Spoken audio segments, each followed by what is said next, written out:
The second book of Moses, called Exodus, chapter 1. These are the names of the sons of Israel who went to Egypt with Jacob, each with his family: Reuben, Simeon, Levi, and Judah, Issachar, Zebulun, and Benjamin, Dan and Naphtali, Gad and Asher. The descendants of Jacob numbered 70 in all. Joseph was already in Egypt. Now Joseph and all his brothers and all that generation died. But the Israelites were exceedingly fruitful. They multiplied greatly, increased in numbers, and became so numerous that the land was filled with them. Then a new king, to whom Joseph meant nothing, came to power in Egypt. "Look," he said to his people, "the Israelites have become far too numerous for us. Come, we must deal shrewdly with them, or they will become even more numerous, and, if war breaks out, will join our enemies, fight against us, and leave the country." So they put slave masters over them to oppress them with forced labor, and they built Pithom and Ramesses as store cities for Pharaoh. But the more they were oppressed, the more they multiplied and spread. So the Egyptians came to dread the Israelites and worked them ruthlessly. They made their lives bitter with harsh labor in brick and mortar and with all kinds of work in the fields. In all their harsh labor, the Egyptians worked them ruthlessly. The king of Egypt said to the Hebrew midwives, whose names were Shiphrah and Puah, "When you are helping the Hebrew women during childbirth on the delivery stool, if you see that the baby is a boy, kill him, but if it is a girl, let her live." The midwives, however, feared God and did not do what the king of Egypt had told them to do. They let the boys live. Then the king of Egypt summoned the midwives and asked them, "Why have you done this? Why have you let the boys live?" The midwives answered Pharaoh, "Hebrew women are not like Egyptian women. They are vigorous and give birth before the midwives arrive." So God was kind to the midwives, and the people increased and became even more numerous. And because the midwives feared God, he gave them families of their own. Then Pharaoh gave this order to all his people: "Every Hebrew boy that is born you must throw into the Nile, but let every girl live." Chapter 2. Now a man of the tribe of Levi married a Levite woman, and she became pregnant and gave birth to a son. When she saw that he was a fine child, she hid him for 3 months. When she could hide him no longer, she got a papyrus basket for him and coated it with tar and pitch. Then she placed the child in it and put it among the reeds along the bank of the Nile. His sister stood at a distance to see what would happen to him. Then Pharaoh's daughter went down to the Nile to bathe, and her attendants were walking along the river bank. She saw the basket among the reeds and sent her female slave to get it. She opened it and saw the baby. He was crying, and she felt sorry for him. "This is one of the Hebrew babies," she said. Then his sister asked Pharaoh's daughter, "Shall I go and get one of the Hebrew women to nurse the baby for you?" "Yes, go," she answered.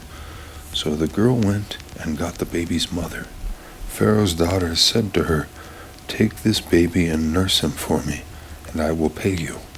So the woman took the baby and nursed him. When the child grew older, she took him to Pharaoh's daughter, and he became her son. She named him Moses, saying, "I drew him out of the water." One day, after Moses had grown up, he went out to where his own people were and watched them at their hard labor. He saw an Egyptian beating a Hebrew, one of his own people. Looking this way and that and seeing no one, he killed the Egyptian and hid him in the sand. The next day he went out and saw 2 Hebrews fighting. He asked the one in the wrong, "Why are you hitting your fellow Hebrew?" The man said, "Who made you ruler and judge over us? Are you thinking of killing me as you killed the Egyptian?" Then Moses was afraid and thought, "What I did must have become known." When Pharaoh heard of this, he tried to kill Moses. But Moses fled from Pharaoh and went to live in Midian, where he sat down by a well. Now a priest of Midian had 7 daughters, and they came to draw water and fill the troughs to water their father's flock. Some shepherds came along and drove them away. But Moses got up and came to their rescue and watered their flock. When the girls returned to Reuel, their father, he asked them, "Why have you returned so early today?" They answered, "An Egyptian rescued us from the shepherds. He even drew water for us and watered the flock." "And where is he?" Reuel asked his daughters. "Why did you leave him? Invite him to have something to eat." Moses agreed to stay with the man who gave his daughter Zipporah to Moses in marriage. Zipporah gave birth to a son, and Moses named him Gershom, saying, "I have become a foreigner in a foreign land." During that long period, the king of Egypt died. The Israelites groaned in their slavery and cried out, and their cry for help because of their slavery went up to God. God heard their groaning, and he remembered his covenant with Abraham, with Isaac, and with Jacob. So God looked on the Israelites and was concerned about them. Chapter 3. Now Moses was tending the flock of Jethro, his father-in-law, the priest of Midian, and he led the flock to the far side of the wilderness, and came to Horeb, the mountain of God. There the angel of the Lord appeared to him in flames of fire from within a bush. Moses saw that though the bush was on fire, it did not burn up. So Moses thought, "I will go over and see this strange sight, why the bush does not burn up." When the Lord saw that he had gone over to look, God called to him from within the bush, "Moses, Moses." And Moses said, "Here I am." "Do not come any closer," God said. "Take off your sandals, for the place where you are standing is holy ground." Then he said, "I am the God of your father, the God of Abraham, the God of Isaac, and the God of Jacob." At this, Moses hid his face, because he was afraid to look at God. The Lord said, "I have indeed seen the misery of my people in Egypt. I have heard them crying out because of their slave drivers, and I am concerned about their suffering. So I have come down to rescue them from the hand of the Egyptians, and to bring them up out of that land into a good spacious land, a land flowing with milk and honey, the home of the Canaanites, Hittites, Amorites, Perizzites, Hivites, and Jebusites. And now the cry of the Israelites has reached me, and I have seen the way the Egyptians are oppressing them. So now go, I am sending you to Pharaoh to bring my people, the Israelites, out of Egypt." But Moses said to God, "Who am I that I should go to Pharaoh and bring the Israelites out of Egypt?"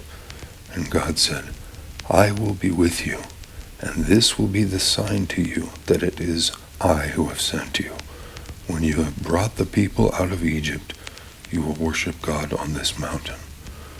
Moses said to God, "Suppose I go to the Israelites and say to them, 'The God of your fathers has sent me to you,' and they ask me, 'What is his name?' Then what should I tell them?" God said to Moses, "I am who I am.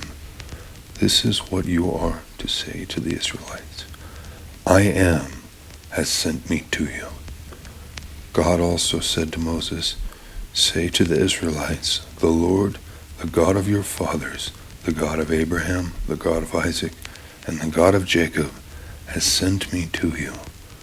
This is my name forever, the name you shall call me from generation to generation. Go, assemble the elders of Israel, and say to them, 'The Lord, the God of your fathers, the God of Abraham, Isaac, and Jacob, appeared to me and said, I have watched over you, and have seen what has been done to you in Egypt, and I have promised to bring you up out of your misery in Egypt, into the land of the Canaanites, Hittites, Amorites, Perizzites, Hivites, and Jebusites, a land flowing with milk and honey. The elders of Israel will listen to you. Then you and the elders are to go to the king of Egypt and say to him, The Lord, the God of the Hebrews, has met with us. Let us take a 3-day journey into the wilderness to offer sacrifices to the Lord our God. But I know that the king of Egypt will not let you go unless a mighty hand compels him. So I will stretch out my hand and strike the Egyptians with all the wonders that I will perform among them. After that, he will let you go, and I will make the Egyptians favorably disposed toward this people, so that when you leave, you will not go empty-handed. Every woman is to ask her neighbor and any woman living in her house for articles of silver and gold and for clothing, which you will put on your sons and daughters, and so you will plunder the Egyptians. Chapter 4. Moses answered, What if they do not believe me or listen to me and say, The Lord did not appear to you? Then the Lord said to him, What is that in your hand? A staff, he replied. The Lord said, Throw it on the ground. Moses threw it on the ground, and it became a snake, and he ran from it. Then the Lord said to him, Reach out your hand and take it by the tail. So Moses reached out and took hold of the snake, and it turned back into a staff in his hand. This, said the Lord, is so that they may believe that the Lord, the God of your fathers, the God of Abraham, the God of Isaac, and the God of Jacob, has appeared to you.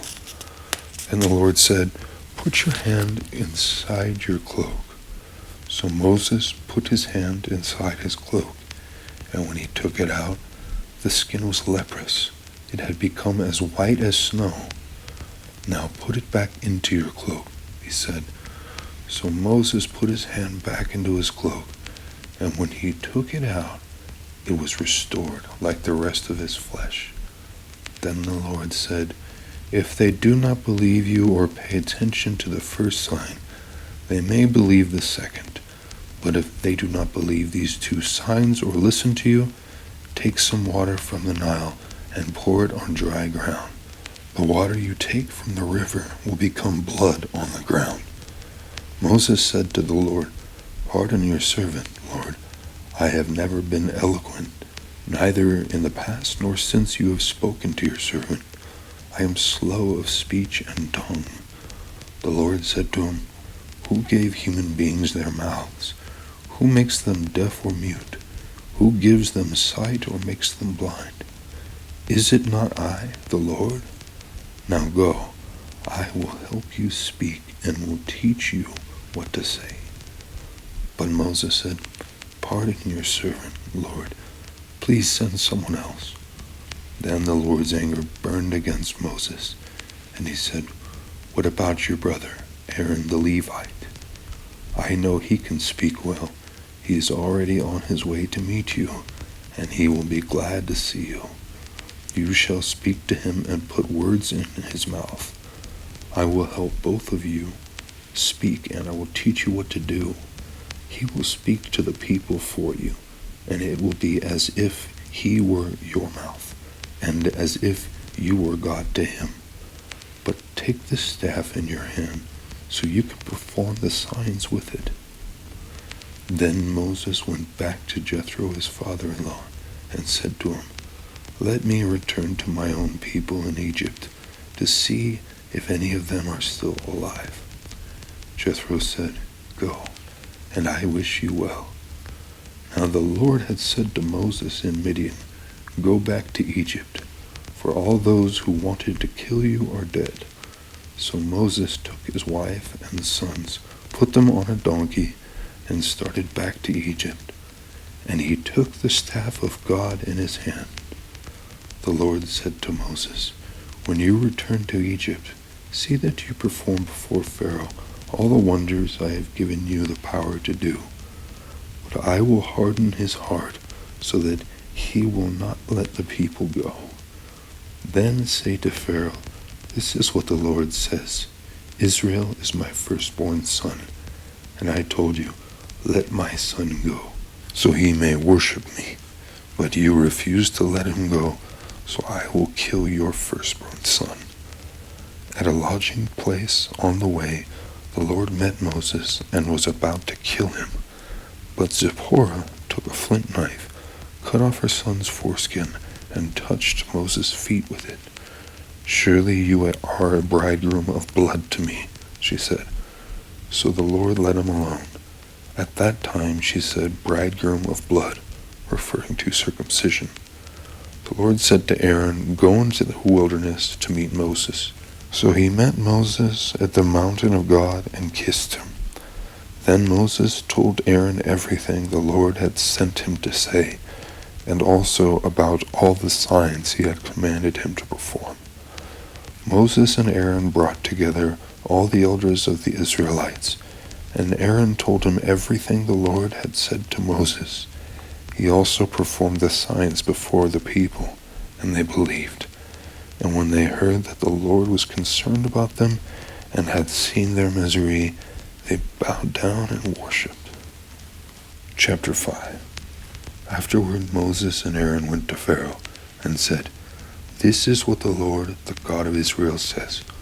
Let my people go, so that they may hold a festival to me in the wilderness. Pharaoh said, who is the Lord that I should obey him and let Israel go? I do not know the Lord, and I will not let Israel go. Then they said, the God of the Hebrews has met with us. Now let us take a 3-day journey into the wilderness to offer sacrifices to the Lord our God, or he may strike us with plagues or with the sword. But the king of Egypt said, Moses and Aaron, why are you taking the people away from their labor? Get back to your work. Then Pharaoh said, look, the people of the land are now numerous. You are stopping them from working.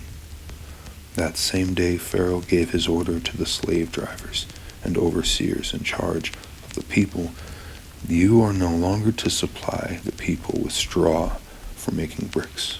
Let them go and gather their own straw, but require them to make the same number of bricks as before. Don't reduce the quota. They are lazy, that is why they are crying out. Let us go and sacrifice to our God. Make the work harder for the people, so that they keep working and pay no attention to lies.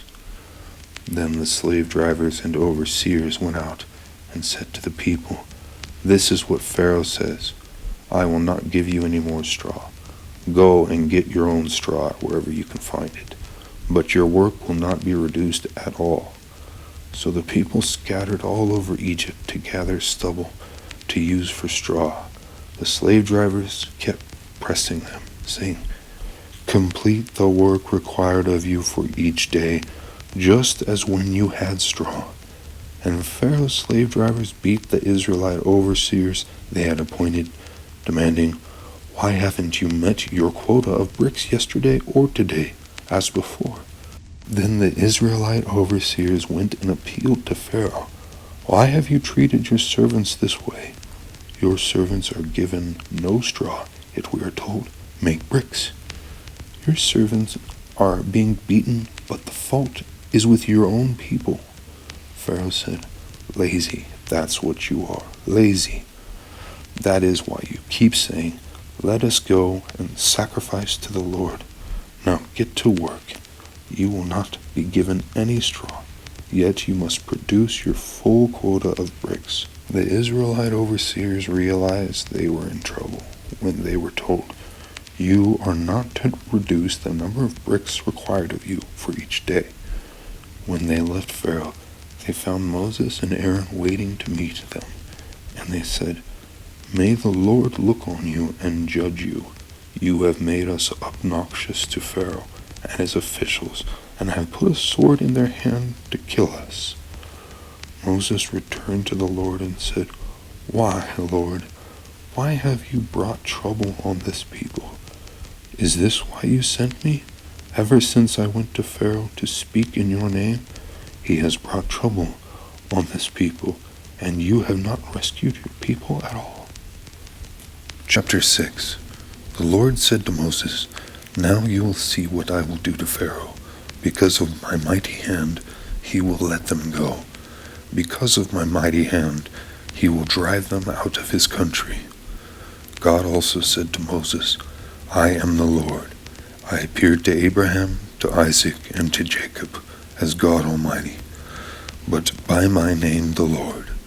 I did not make myself fully known to them. I also established my covenant with them to give them the land of Canaan, where they resided as foreigners. Moreover, I have heard the groaning of the Israelites, whom the Egyptians are enslaving, and I have remembered my covenant. Therefore, say to the Israelites, I am the Lord, and I will bring you out from under the yoke of the Egyptians. I will free you from being slaves to them, and I will redeem you with an outstretched arm and with mighty acts of judgment. I will take you as my own people, and I will be your God. Then you will know that I am the Lord your God, who brought you out from under the yoke of the Egyptians.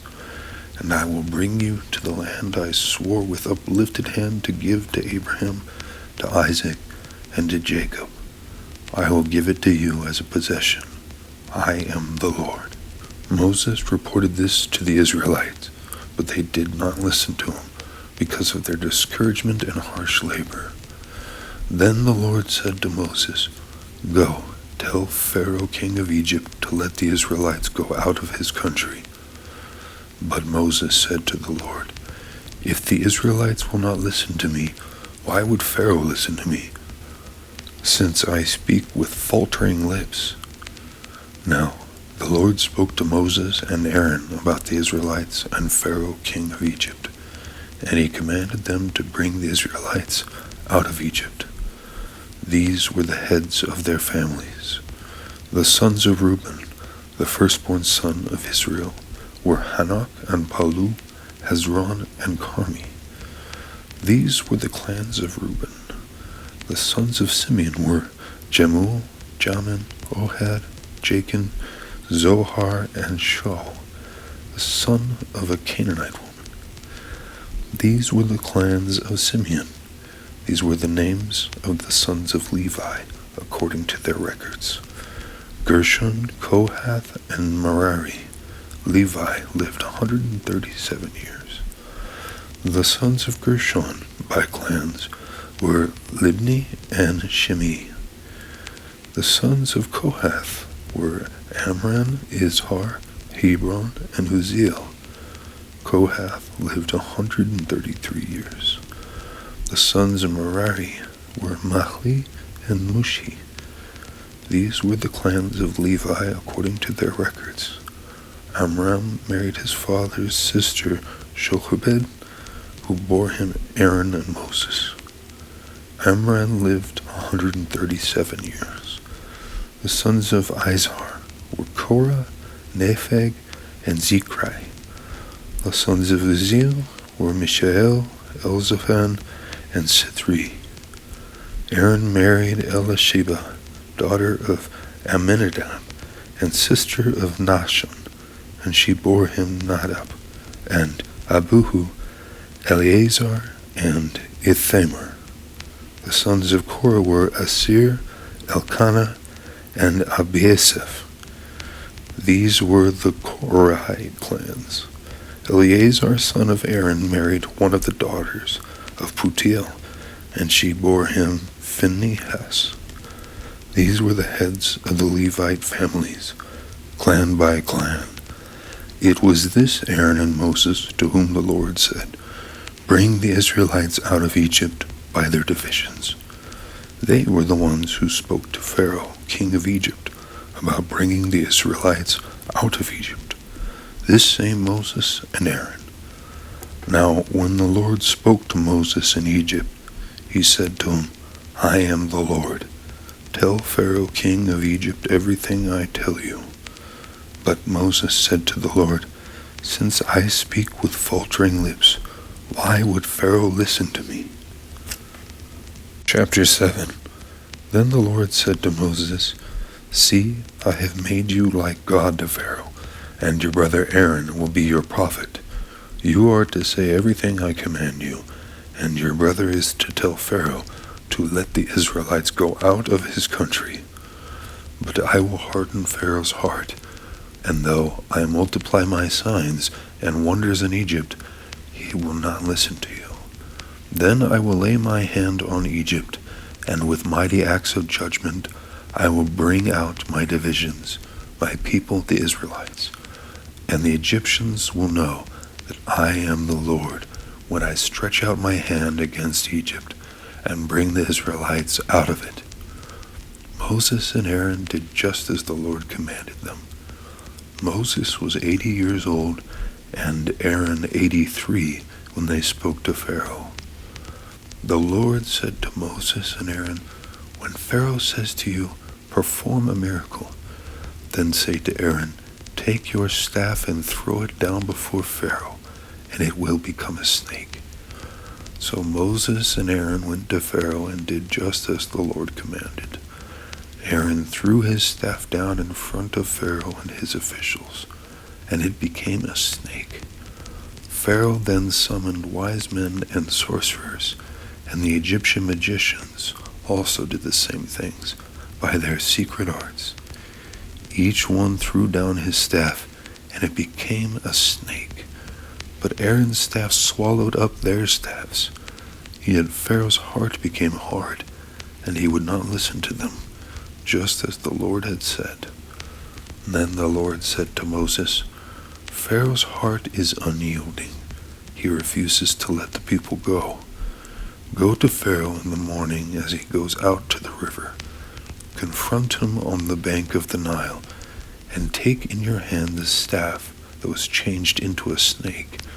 Then say to him, 'The Lord, the God of the Hebrews, has sent me to say to you, let my people go, so that they may worship me in the wilderness. But until now you have not listened. This is what the Lord says. By this you will know that I am the Lord. With the staff that is in my hand, I will strike the water of the Nile, and it will be changed into blood. The fish in the Nile will die, and the river will stink. The Egyptians will not be able to drink its water."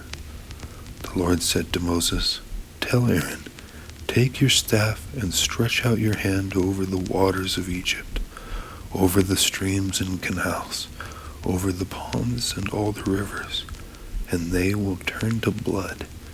Blood will be everywhere in Egypt, even in vessels of wood and stone." Moses and Aaron did just as the Lord had commanded. He raised his staff in the presence of Pharaoh and his officials, and struck the water of the Nile, and all the water was changed into blood. The fish in the Nile died, and the river smelt so bad that the Egyptians could not drink its water. Blood was everywhere in Egypt.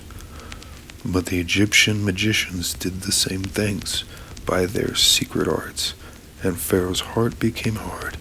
He would not listen to Moses and Aaron, just as the Lord had said. Instead, he turned and went into his palace, and did not take even this to heart. And all the Egyptians dug along the Nile to get drinking water, because they could not drink the water of the river. Chapter 8. 7 days passed after the Lord struck the Nile. Then the Lord said to Moses, "Go to Pharaoh and say to him, 'This is what the Lord says. Let my people go, so that they may worship me. If you refuse to let them go, I will send a plague of frogs on your whole country. The Nile will teem with frogs. They will come up into your palace and your bedroom and onto your bed, into the houses of your officials and on your people, and into your ovens and kneading troughs. The frogs will come up on you and your people and all your officials. Then the Lord said to Moses, "Tell Aaron, stretch out your hand with your staff over the streams and canals and ponds, and make frogs come up on the land of Egypt." So Aaron stretched out his hand over the waters of Egypt, and the frogs came up and covered the land.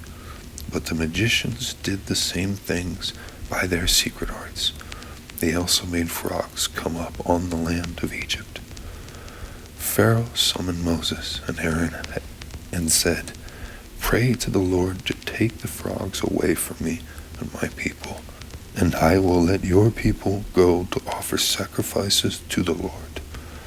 Moses said to Pharaoh, "I leave to you the honor of setting the time for me to pray for you and your officials and your people, that you and your houses may be rid of the frogs, except for those that remain in the Nile." "Tomorrow," Pharaoh said. Moses replied, "It will be as you say, so that you may know there is no one like the Lord our God. The frogs will leave you and your houses, your officials and your people. They will remain only in the Nile."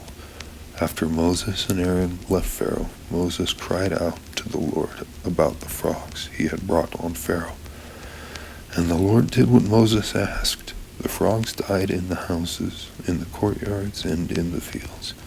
They were piled into heaps, and the land reeked of them. But when Pharaoh saw that there was relief, he hardened his heart and would not listen to Moses and Aaron, just as the Lord had said. Then the Lord said to Moses, "Tell Aaron, stretch out your staff and strike the dust of the ground, and throughout the land of Egypt the dust will become gnats." They did this, and when Aaron stretched out his hand with the staff and struck the dust of the ground, gnats came on people and animals. All the dust throughout the land of Egypt became gnats. But when the magicians tried to produce gnats by their secret arts, they could not. Since the gnats were on people and animals everywhere, the magicians said to Pharaoh, "This is the finger of God." But Pharaoh's heart was hard, and he would not listen, just as the Lord had said.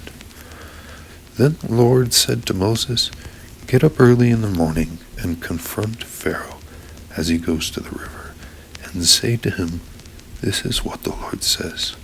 Let my people go, so that they may worship me. If you do not let my people go, I will send swarms of flies on you and your officials, on your people and into your houses. The houses of the Egyptians will be full of flies. Even the ground will be covered with them. But on that day I will deal differently with the land of Goshen, where my people live. No swarms of flies will be there, so that you will know that I, the Lord, am in this land. I will make a distinction between my people and your people. This sign will occur tomorrow." And the Lord did this. Dense swarms of flies poured into Pharaoh's palace and into the houses of his officials. Throughout Egypt the land was ruined by the flies. Then Pharaoh summoned Moses and Aaron and said, "Go, sacrifice to your God here in the land." But Moses said, "That would not be right. The sacrifices we offer the Lord our God would be detestable to the Egyptians. And if we offer sacrifices that are detestable in their eyes, will they not stone us? We must take a 3-day journey into the wilderness to offer sacrifices to the Lord our God as he commands us." Pharaoh said, "I will let you go to offer sacrifices to the Lord your God in the wilderness, but you must not go very far. Now pray for me." Moses answered, "As soon as I leave you, I will pray to the Lord, and tomorrow the flies will leave Pharaoh and his officials and his people. Only let Pharaoh be sure that he does not act deceitfully again by not letting the people go to offer sacrifices to the Lord." Then Moses left Pharaoh and prayed to the Lord. And the Lord did what Moses asked. The flies left Pharaoh and his officials and his people. Not a fly remained. But this time also Pharaoh hardened his heart and would not let the people go. Chapter 9. Then the Lord said to Moses, Go to Pharaoh and say to him, This is what the Lord, the God of the Hebrews, says. Let my people go, so that they may worship me. If you refuse to let them go, and continue to hold them back, the hand of the Lord will bring a terrible plague on your livestock in the field, on your horses, donkeys, and camels, and on your cattle, sheep, and goats. But the Lord will make a distinction between the livestock of Israel and that of Egypt, so that no animal belonging to the Israelites will die. The Lord set a time and said, Tomorrow the Lord will do this in the land. And the next day the Lord did it. All the livestock of the Egyptians died, but not one animal belonging to the Israelites died. Pharaoh investigated and found that not even one of the animals of the Israelites had died. Yet his heart was unyielding, and he would not let the people go. Then the Lord said to Moses and Aaron, Take handfuls of soot from a furnace and have Moses toss it into the air in the presence of Pharaoh. It will become fine dust over the whole land of Egypt, and festering boils will break out on people and animals throughout the land. So they took soot from a furnace and stood before Pharaoh. Moses tossed it into the air, and festering boils broke out on people and animals. The magicians could not stand before Moses because of the boils that were on them and on all the Egyptians. But the Lord hardened Pharaoh's heart, and he would not listen to Moses and Aaron, just as the Lord had said to Moses. Then the Lord said to Moses, Get up early in the morning, confront Pharaoh, and say to him, This is what the Lord, the God of the Hebrews, says. Let my people go, so that they may worship me. Or this time I will send the full force of my plagues against you, and against your officials and your people, so you may know that there is no one like me in all the earth. For by now I could have stretched out my hand and struck you and your people with a plague that would have wiped you off the earth. But I have raised you up for this very purpose, that I might show you my power and that my name might be proclaimed in all the earth. You still set yourself against my people and will not let them go. Therefore, at this time tomorrow, I will send the worst hailstorm that has ever fallen on Egypt from the day it was founded till now. Give an order to bring your livestock and everything you have in the field to a place of shelter, because the hail will fall on every person and animal that has not been brought in and is still out in the field, and they will die. Those officials of Pharaoh who feared the word of the Lord hurried to bring their slaves and their livestock inside. But those who ignored the word of the Lord left their slaves and livestock in the field. Then the Lord said to Moses, Stretch out your hand toward the sky, so that hail will fall all over Egypt, on people and animals, and on everything growing in the fields of Egypt. When Moses stretched out his staff toward the sky, the Lord sent thunder and hail, and lightning flashed down to the ground, so that the Lord rained hail on the land of Egypt. Hail fell, and lightning flashed back and forth. It was the worst storm in all the land of Egypt since it had become a nation. Throughout Egypt, hail struck everything in the fields, both people and animals. It beat down everything growing in the fields and stripped every tree. The only place it did not hail was the land of Goshen, where the Israelites were. Then Pharaoh summoned Moses and Aaron. This time I have sinned, he said to them. The Lord is in the right, and I and my people are in the wrong. Pray to the Lord, for we have had another thunder and hail. I will let you go. You don't have to stay any longer. Moses replied, When I have gone out of the city, I will spread out my hands in prayer to the Lord. The thunder will stop, and there will be no more hail. So you may know that the earth is the Lord's. But I know that you and your officials still do not fear the Lord God. The flax and barley were destroyed, since the barley had headed and the flax was in bloom. The wheat and spelt, however, were not destroyed, because they ripened later. Then Moses left Pharaoh, and went out of the city. He spread out his hands toward the Lord. The thunder and hail stopped, and the rain no longer poured down on the land. When Pharaoh saw that the rain and hail and thunder had stopped, he sinned again.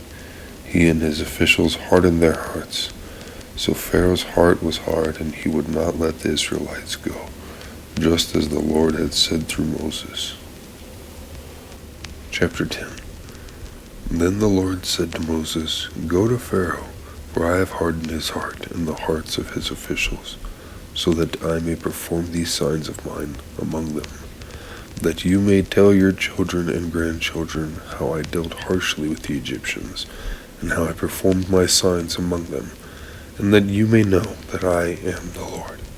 So Moses and Aaron went to Pharaoh, and said to him, This is what the Lord, the God of the Hebrews, says. How long will you refuse to humble yourself before me? Let my people go, so that they may worship me.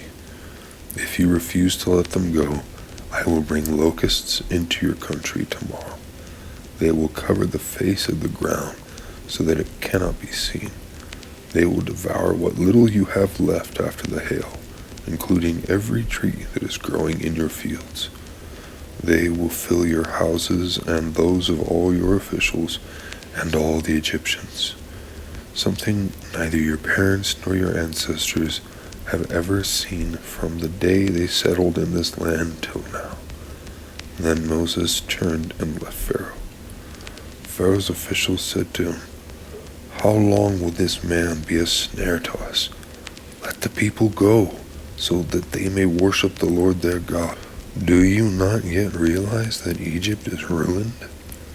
Then Moses and Aaron were brought back to Pharaoh. Go, worship the Lord your God, he said, but tell me who will be going.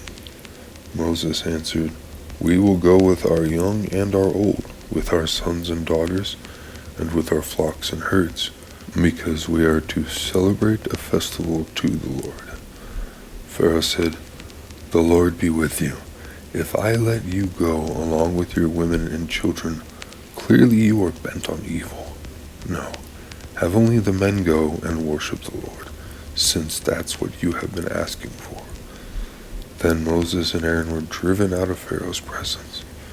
The Lord said to Moses, Stretch out your hand over Egypt, so that locusts swarm over the land and devour everything growing in the fields, everything left by the hail. So Moses stretched out his staff over Egypt, and the Lord made an east wind blow across the land all that day and all that night. By morning the wind had brought the locusts. They invaded all Egypt and settled down in every area of the country in great numbers. Never before had there been such a plague of locusts, nor will there ever be again. They covered all the ground until it was black. They devoured all that was left after the hail, everything growing in the fields, and the fruit on the trees. Nothing green remained on tree or plant in all the land of Egypt. Pharaoh quickly summoned Moses and Aaron and said, I have sinned against the Lord your God and against you. Now forgive my sin once more, and pray to the Lord your God to take this deadly plague away from me. Moses then left Pharaoh and prayed to the Lord. And the Lord changed the wind to a very strong west wind, which caught up the locusts and carried them into the Red Sea. Not a locust was left anywhere in Egypt, but the Lord hardened Pharaoh's heart, and he would not let the Israelites go. Then the Lord said to Moses, Stretch out your hand toward the sky, so that darkness spreads over Egypt, darkness that can be felt, So Moses stretched out his hand toward the sky, and total darkness covered all Egypt for 3 days. No one could see anyone else or move about for 3 days. Yet all the Israelites had light in the places where they lived. Then Pharaoh summoned Moses and said, "Go, worship the Lord. Even your women and children may go with you. Only leave your flocks and herds behind." But Moses said, "You must allow us to have sacrifices and burnt offerings to present to the Lord our God. Our livestock too must go with us. Not a hoof is to be left behind. We have to use some of them in worshiping the Lord our God. And until we get there, we will not know what we are to use to worship the Lord." But the Lord hardened Pharaoh's heart, and he was not willing to let them go. Pharaoh said to Moses, "Get out of my sight. Make sure you do not appear before me again. The day you see my face, you will die." "Just as you say," Moses replied. "I will never appear before you again." Chapter 11.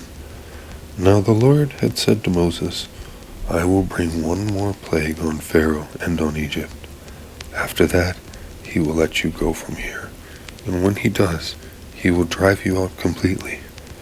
Tell the people that men and women alike are to ask their neighbors for articles of silver and gold." The Lord made the Egyptians favorably disposed toward the people, and Moses himself was highly regarded in Egypt by Pharaoh's officials and by the people. So Moses said, "This is what the Lord says. About midnight I will go throughout Egypt. Every firstborn son in Egypt will die, from the firstborn son of Pharaoh who sits on the throne to the firstborn son of the female slave who is at her handmill, and all the firstborn of the cattle as well. There will be loud wailing throughout Egypt, worse than there has ever been or ever will be again. But among the Israelites, not a dog will bark at any person or animal. Then you will know that the Lord makes a distinction between Egypt and Israel. All these officials of yours will come to me, bowing down before me and saying, 'Go, you and all the people who follow you. After that I will leave.'" Then Moses, hot with anger, left Pharaoh. The Lord had said to Moses, "Pharaoh will refuse to listen to you, so that my wonders may be multiplied in Egypt." Moses and Aaron performed all these wonders before Pharaoh, but the Lord hardened Pharaoh's heart, and he would not let the Israelites go out of his country. Chapter 12. The Lord said to Moses and Aaron in Egypt, "This month is to be for you the first month of your year. Tell the whole community of Israel that on the 10th day of this month, each man is to take a lamb for his family, one for each household. If any household is too small for a whole lamb, they must share one with their nearest neighbor, having taken into account the number of people there are. You are to determine the amount of lamb needed in accordance with what each person will eat. The animals you choose must be year-old males without defect, and you may take them from the sheep or the goats. Take care of them until the 14th day of the month, when all the members of the community of Israel must slaughter them at twilight. Then they are to take some of the blood and put it on the sides and tops of the door frames of the houses where they eat the lambs. That same night they are to eat the meat roasted over the fire, along with bitter herbs and bread made without yeast. Do not eat the meat raw or boiled in water, but roast it over a fire, with the head, legs, and internal organs. Do not leave any of it till morning. If some is left till morning, you must burn it. This is how you are to eat it, with your cloak tucked into your belt, your sandals on your feet, and your staff in your hand. Eat it in haste. It is the Lord's Passover. On the same night I will pass through Egypt and strike down every firstborn of both people and animals, and I will bring judgment on all the gods of Egypt. I am the Lord. The blood will be a sign for you on the houses where you are, and when I see the blood, I will pass over you. No destructive plague will touch you when I strike Egypt. This is a day you are to commemorate. For the generations to come you shall celebrate it as a festival to the Lord, a lasting ordinance. For 7 days you are to eat bread made without yeast. On the first day remove the yeast from your houses, for whoever eats anything with yeast in it from the first day through the 7th must be cut off from Israel. On the first day hold a sacred assembly, and another one on the 7th day. Do no work at all on these days, except to prepare food for everyone to eat. That is all you may do. Celebrate the festival of unleavened bread, because it was on this very day that I brought your divisions out of Egypt. Celebrate this day as a lasting ordinance for the generations to come.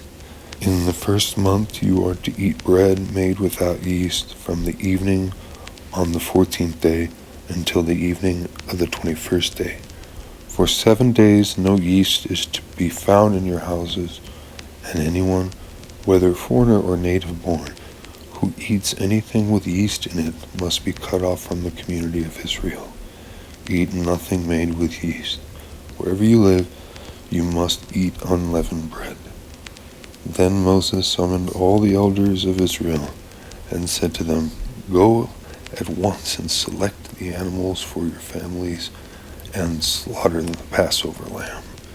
Take a bunch of hyssop, dip it into the blood in the basin, and put some of the blood on the top and on both sides of the door frame.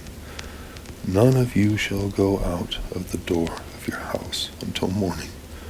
When the Lord goes through the land to strike down the Egyptians, he will see the blood on the top and sides of the doorframe and will pass over the doorway, and he will not permit the destroyer to enter your houses and strike you down.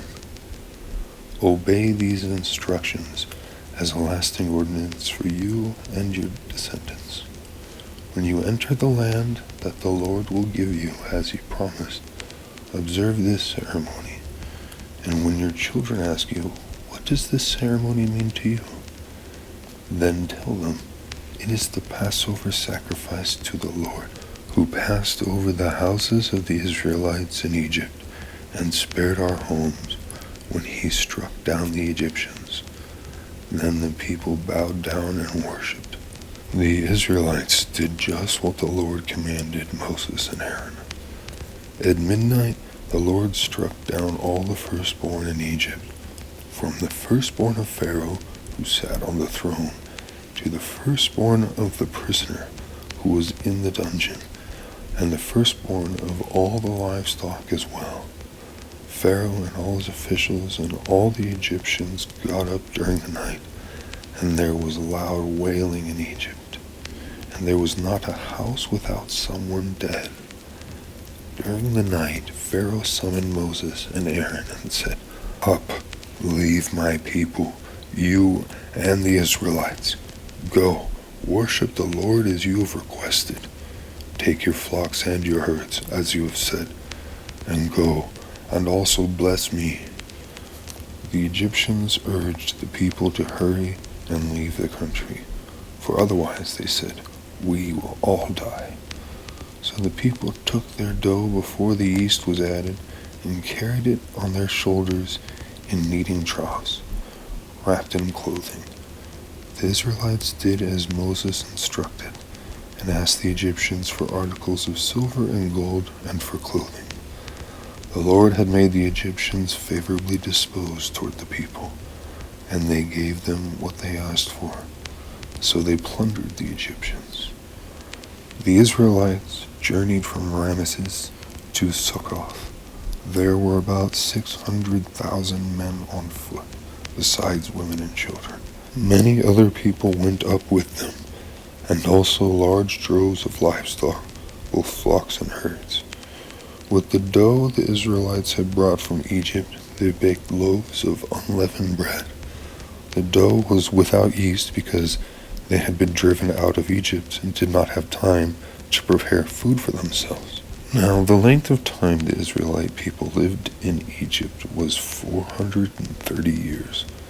At the end of the 430 years, to the very day, all the Lord's divisions left Egypt, because the Lord kept vigil that night to bring them out of Egypt. On this night all the Israelites are to keep vigil to honor the Lord for the generations to come. The Lord said to Moses and Aaron, "These are the regulations for the Passover meal. No foreigner may eat it. Any slave you have bought may eat it after you have circumcised him, but a temporary resident or a hired worker may not eat it. It must be eaten inside the house. Take none of the meat outside the house. Do not break any of the bones. The whole community of Israel must celebrate it. A foreigner residing among you who wants to celebrate the Lord's Passover must have all the males in his household circumcised. Then he may take part, like one born in the land. No uncircumcised male may eat it. The same law applies both to the native-born and to the foreigner residing among you." All the Israelites did just what the Lord had commanded Moses and Aaron. And on that very day, the Lord brought the Israelites out of Egypt by their divisions. Chapter 13. The Lord said to Moses, "Consecrate to me every firstborn male. The first offspring of every womb among the Israelites belongs to me, whether human or animal." Then Moses said to the people, "Commemorate this day, the day you came out of Egypt, out of the land of slavery, because the Lord brought you out of it with a mighty hand. Eat nothing containing yeast.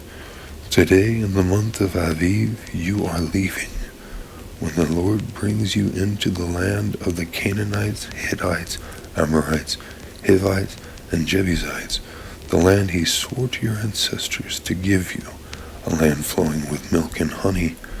You are to observe this ceremony in this month. For 7 days eat bread made without yeast, and on the 7th day hold a festival to the Lord. Eat unleavened bread during those 7 days. Nothing with yeast in it is to be seen among you, nor shall any yeast be seen anywhere within your borders. On that day tell your son, I do this because of what the Lord did for me when I came out of Egypt. This observance will be for you like a sign on your hand and a reminder on your forehead, that this law of the Lord is to be on your lips. For the Lord brought you out of Egypt with his mighty hand. You must keep his ordinance at the appointed time, year after year. After the Lord brings you into the land of the Canaanites and gives it to you, as he promised on oath to you and your ancestors, you are to give over to the Lord the first offspring of every womb. All the firstborn males of your livestock belong to the Lord. Redeem with a lamb every firstborn donkey. But if you do not redeem it, break its neck. Redeem every firstborn among your sons. In days to come, when your son asks you, what does this mean? Say to him, with a mighty hand the Lord brought us out of Egypt, out of the land of slavery. When Pharaoh stubbornly refused to let us go, the Lord killed the firstborn of both people and animals in Egypt. This is why I sacrifice to the Lord the first male offspring of every womb and redeem each of my firstborn sons. And it will be like a sign on your hand and a symbol on your forehead, that the Lord brought us out of Egypt with his mighty hand." When Pharaoh let the people go, God did not lead them on the road through the Philistine country, though that was shorter, for God said, if they face war, they might change their minds and return to Egypt. So God led the people around by the desert road toward the Red Sea. The Israelites went up out of Egypt ready for battle. Moses took the bones of Joseph with him, because Joseph had made the Israelites swear an oath. He had said, God will surely come to your aid, and then you must carry my bones up with you from this place. After leaving Sukkoth, they camped at Etham on the edge of the desert. By day the Lord went ahead of them in a pillar of cloud to guide them on their way, and by night in a pillar of fire to give them light, so that they could travel by day or night. Neither the pillar of cloud by day nor the pillar of fire by night left its place in front of the people. Chapter 14. Then the Lord said to Moses, tell the Israelites to turn back and encamp near Pi-hahiroth, between Migdal and the sea.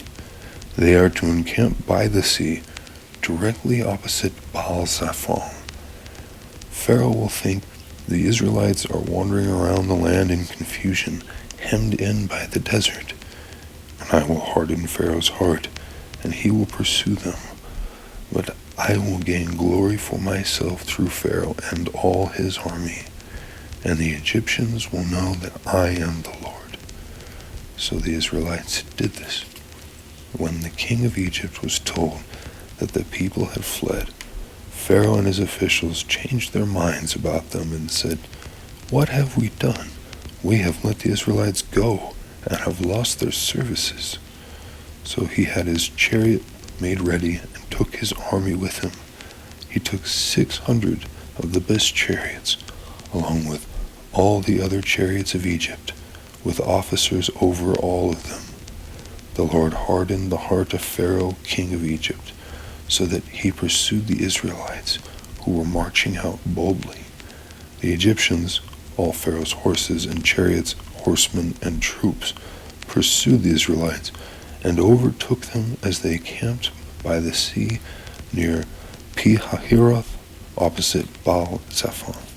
As Pharaoh approached, the Israelites looked up, and there were the Egyptians, marching after them.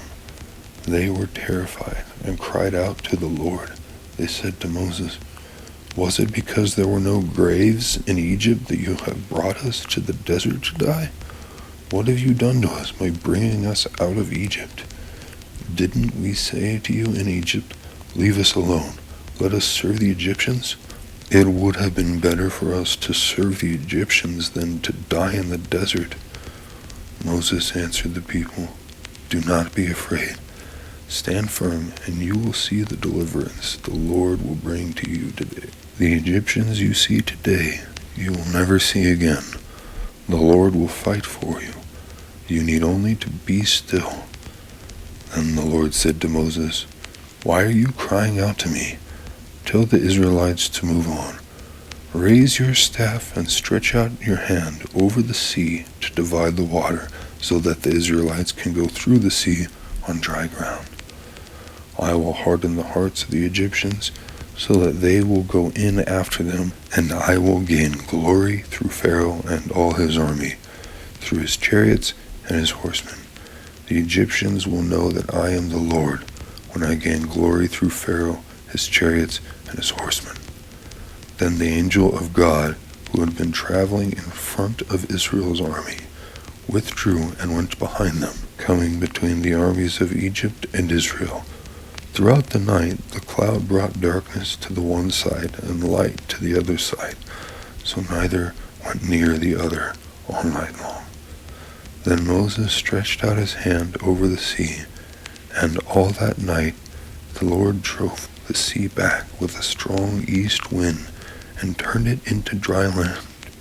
The waters were divided, and the Israelites went through the sea on dry ground, with a wall of water on their right and on their left. The Egyptians pursued them, and all Pharaoh's horses and chariots and horsemen followed them into the sea. During the last watch of the night, the Lord looked down from the pillar of fire and cloud at the Egyptian army and threw it into confusion. He jammed the wheels of their chariots so that they had difficulty driving. And the Egyptians said, "Let's get away from the Israelites. The Lord is fighting for them against Egypt."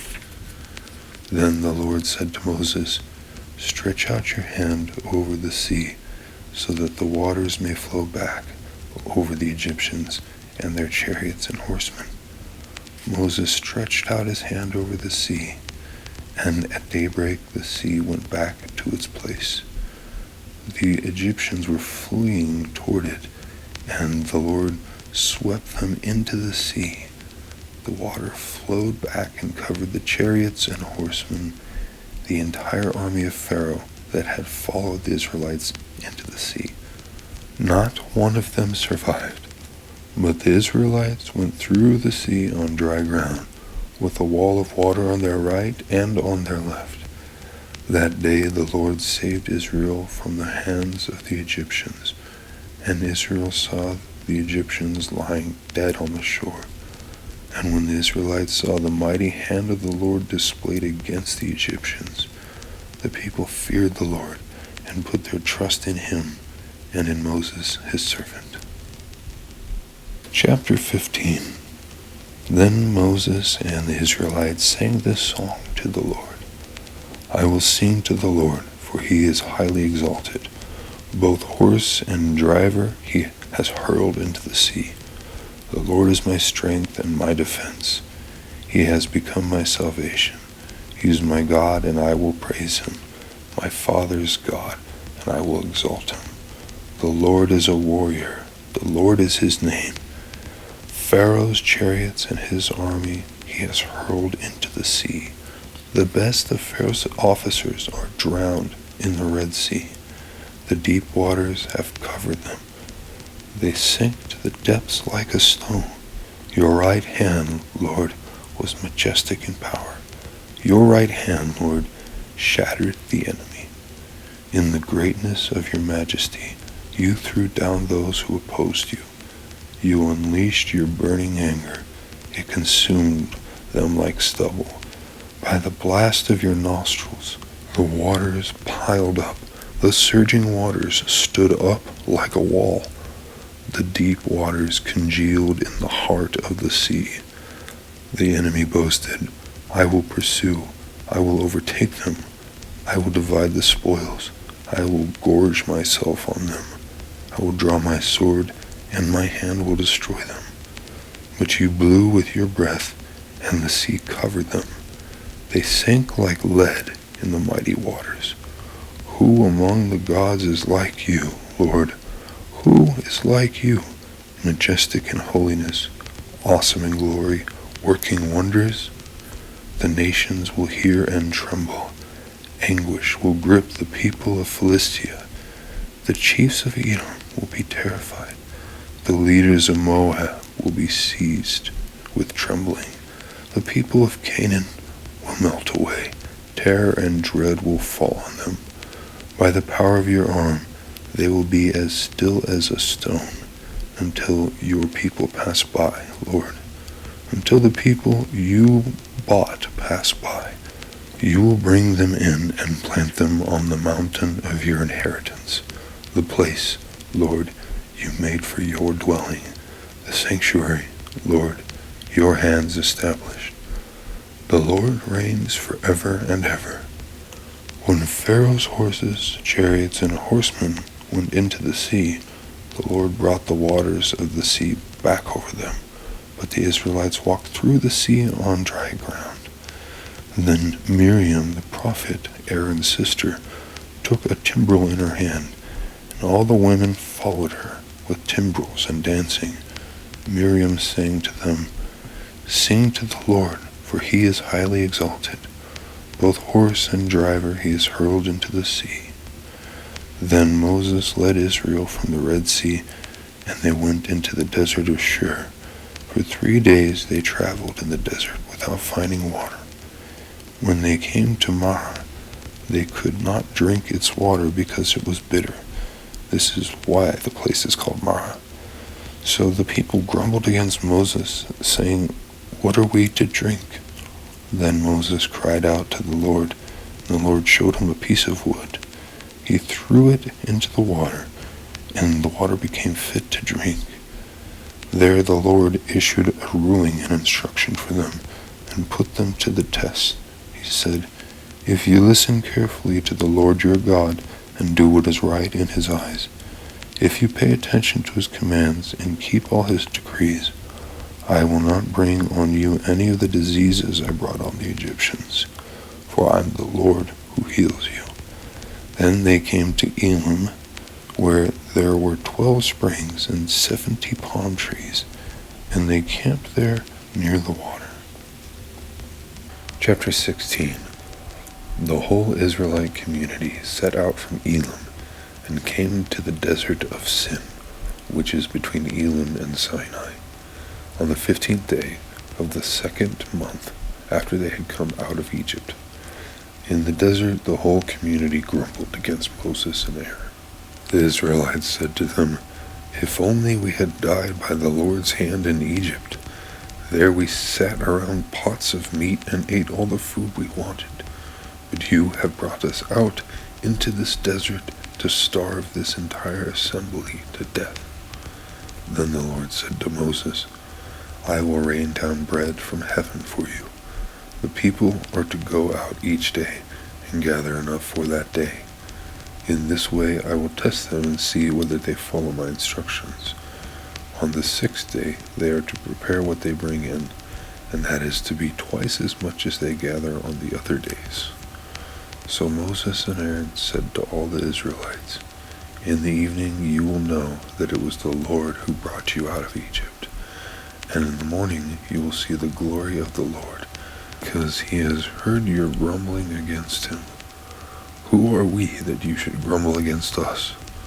Moses also said, "You will know that it was the Lord when he gives you meat to eat in the evening, and all the bread you want in the morning, because he has heard your grumbling against him. Who are we? You are not grumbling against us, but against the Lord." Then Moses told Aaron, "Say to the entire Israelite community, 'Come before the Lord, for he has heard your grumbling.'"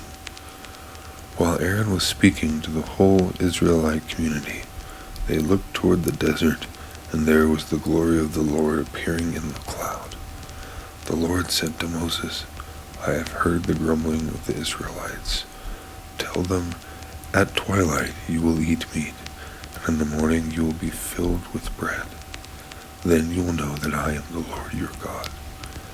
That evening quail came and covered the camp, and in the morning there was a layer of dew around the camp. When the dew was gone, thin flakes like frost on the ground appeared on the desert floor. When the Israelites saw it, they said to each other, "What is it?" For they did not know what it was. Moses said to them, "It is the bread the Lord has given you to eat. This is what the Lord has commanded. Everyone is to gather as much as they need. Take an omer for each person you have in your tent." The Israelites did as they were told. Some gathered much, some little, and when they measured it by the omer, the one who gathered much did not have too much, and the one who gathered little did not have too little. Everyone had gathered just as much as they needed. Then Moses said to them, "No one is to keep any of it until morning." However, some of them paid no attention to Moses. They kept part of it until morning, but it was full of maggots and began to smell. So Moses was angry with them. Each morning everyone gathered as much as they needed, and when the sun grew hot, it melted away. On the 6th day they gathered twice as much, 2 omers for each person. And the leaders of the community came and reported this to Moses. He said to them, "This is what the Lord commanded. Tomorrow is to be a day of Sabbath rest, a holy Sabbath to the Lord. So bake what you want to bake and boil what you want to boil. Save whatever is left and keep it until morning." So they saved it until morning, as Moses commanded, and it did not stink or get maggots in it. "Eat it today," Moses said, "because today is a Sabbath to the Lord. You will not find any of it on the ground today. 6 days you are to gather it, but on the seventh, the Sabbath, there will not be any." Nevertheless, some of the people went out on the seventh day to gather it, but they found none. Then the Lord said to Moses, "How long will you refuse to keep my commands and my instructions? Bear in mind that the Lord has given you the Sabbath. That is why on the 6th day he gives you bread for 2 days. Everyone is to stay where they are on the 7th day. No one is to go out." So the people rested on the 7th day. The people of Israel called the bread manna. It was white like coriander seed and tasted like wafers made with honey. Moses said, "This is what the Lord has commanded. Take an omer of manna and keep it for generations to come, so they can see the bread I gave you to eat in the wilderness when I brought you out of Egypt." So Moses said to Aaron, "Take a jar and put an omer of manna in it. Then place it before the Lord to be kept for the generations to come." As the Lord commanded Moses, Aaron put the manna with the tablets of the covenant law so that it might be preserved. The Israelites ate manna 40 years until they came to a land that was settled.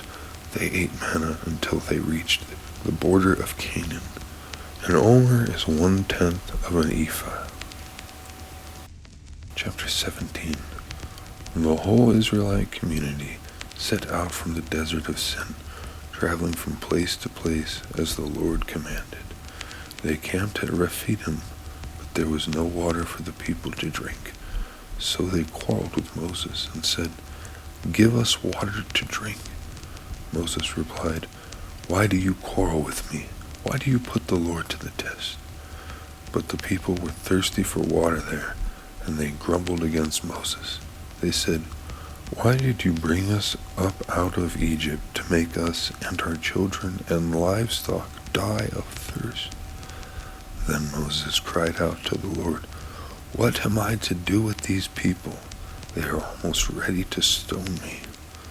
The Lord answered Moses, "Go out in front of the people. Take with you some of the elders of Israel, and take in your hand the staff with which you struck the Nile, and go. I will stand there before you by the rock at Horeb. Strike the rock, and water will come out of it for the people to drink." So Moses did this in the sight of the elders of Israel, and he called the place Massah and Meribah, because the Israelites quarreled, and because they tested the Lord, saying, "Is the Lord among us or not?" The Amalekites came and attacked the Israelites at Rephidim. Moses said to Joshua, "Choose some of our men and go out to fight the Amalekites. Tomorrow I will stand on top of the hill with the staff of God in my hands."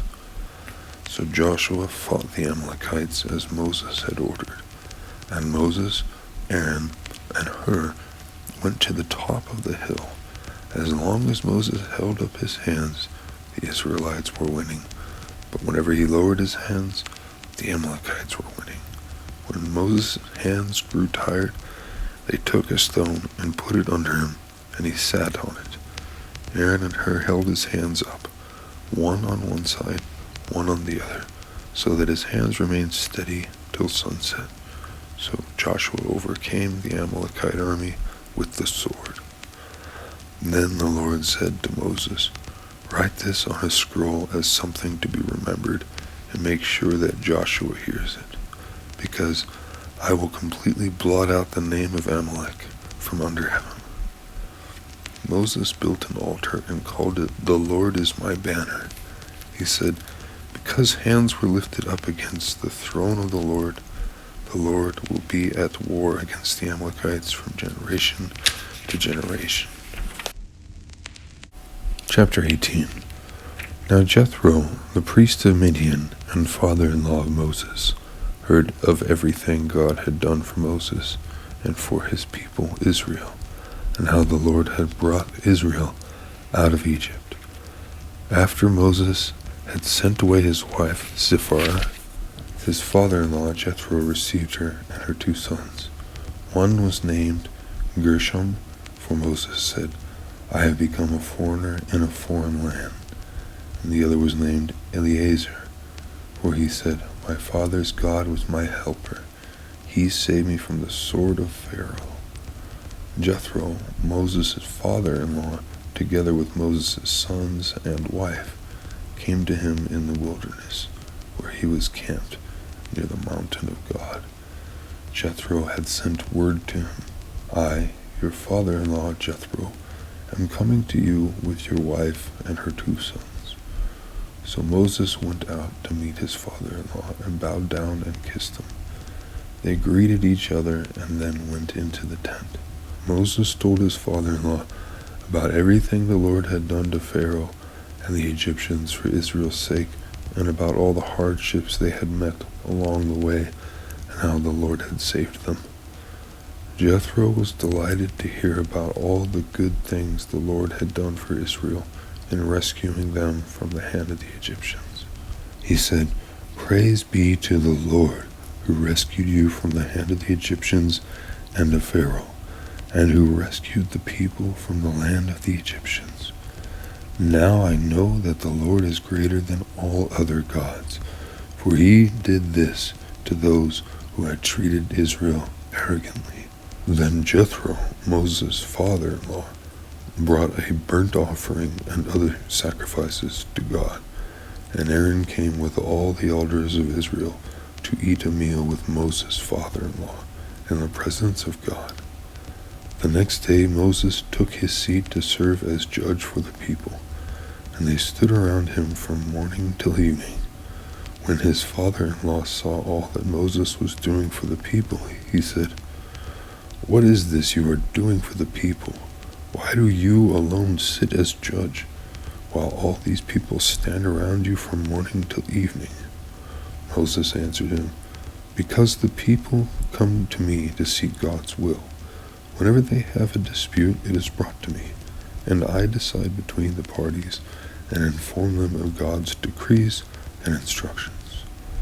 Moses' father-in-law replied, What you are doing is not good. You and these people who come to you will only wear yourselves out. The work is too heavy for you. You cannot handle it alone. Listen now to me, and I will give you some advice, and may God be with you. You must be the people's representative before God and bring their disputes to him. Teach them his decrees and instructions, and show them the way they are to live, how they are to behave. But select capable men from all the people, men who fear God, trustworthy men who hate dishonest gain, and appoint them as officials over thousands, hundreds, fifties, and tens. Have them serve as judges for the people at all times. But have them bring every difficult case to you. The simple cases they can decide themselves. That will make your load lighter, because they will share it with you. If you do this and God so commands, you will be able to stand the strain, and all these people will go home satisfied. Moses listened to his father-in-law and did everything he said. He chose capable men from all Israel and made them leaders of the people, officials over thousands, hundreds, fifties, and tens. They served as judges for the people at all times. The difficult cases they brought to Moses, but the simple ones they decided themselves. Then Moses sent his father-in-law on his way, and Jethro returned to his own country. Chapter 19. On the first day of the 3rd month after the Israelites left Egypt, on that very day, they came to the desert of Sinai. After they set out from Rephidim, they entered the desert of Sinai, and Israel camped there in the desert in front of the mountain.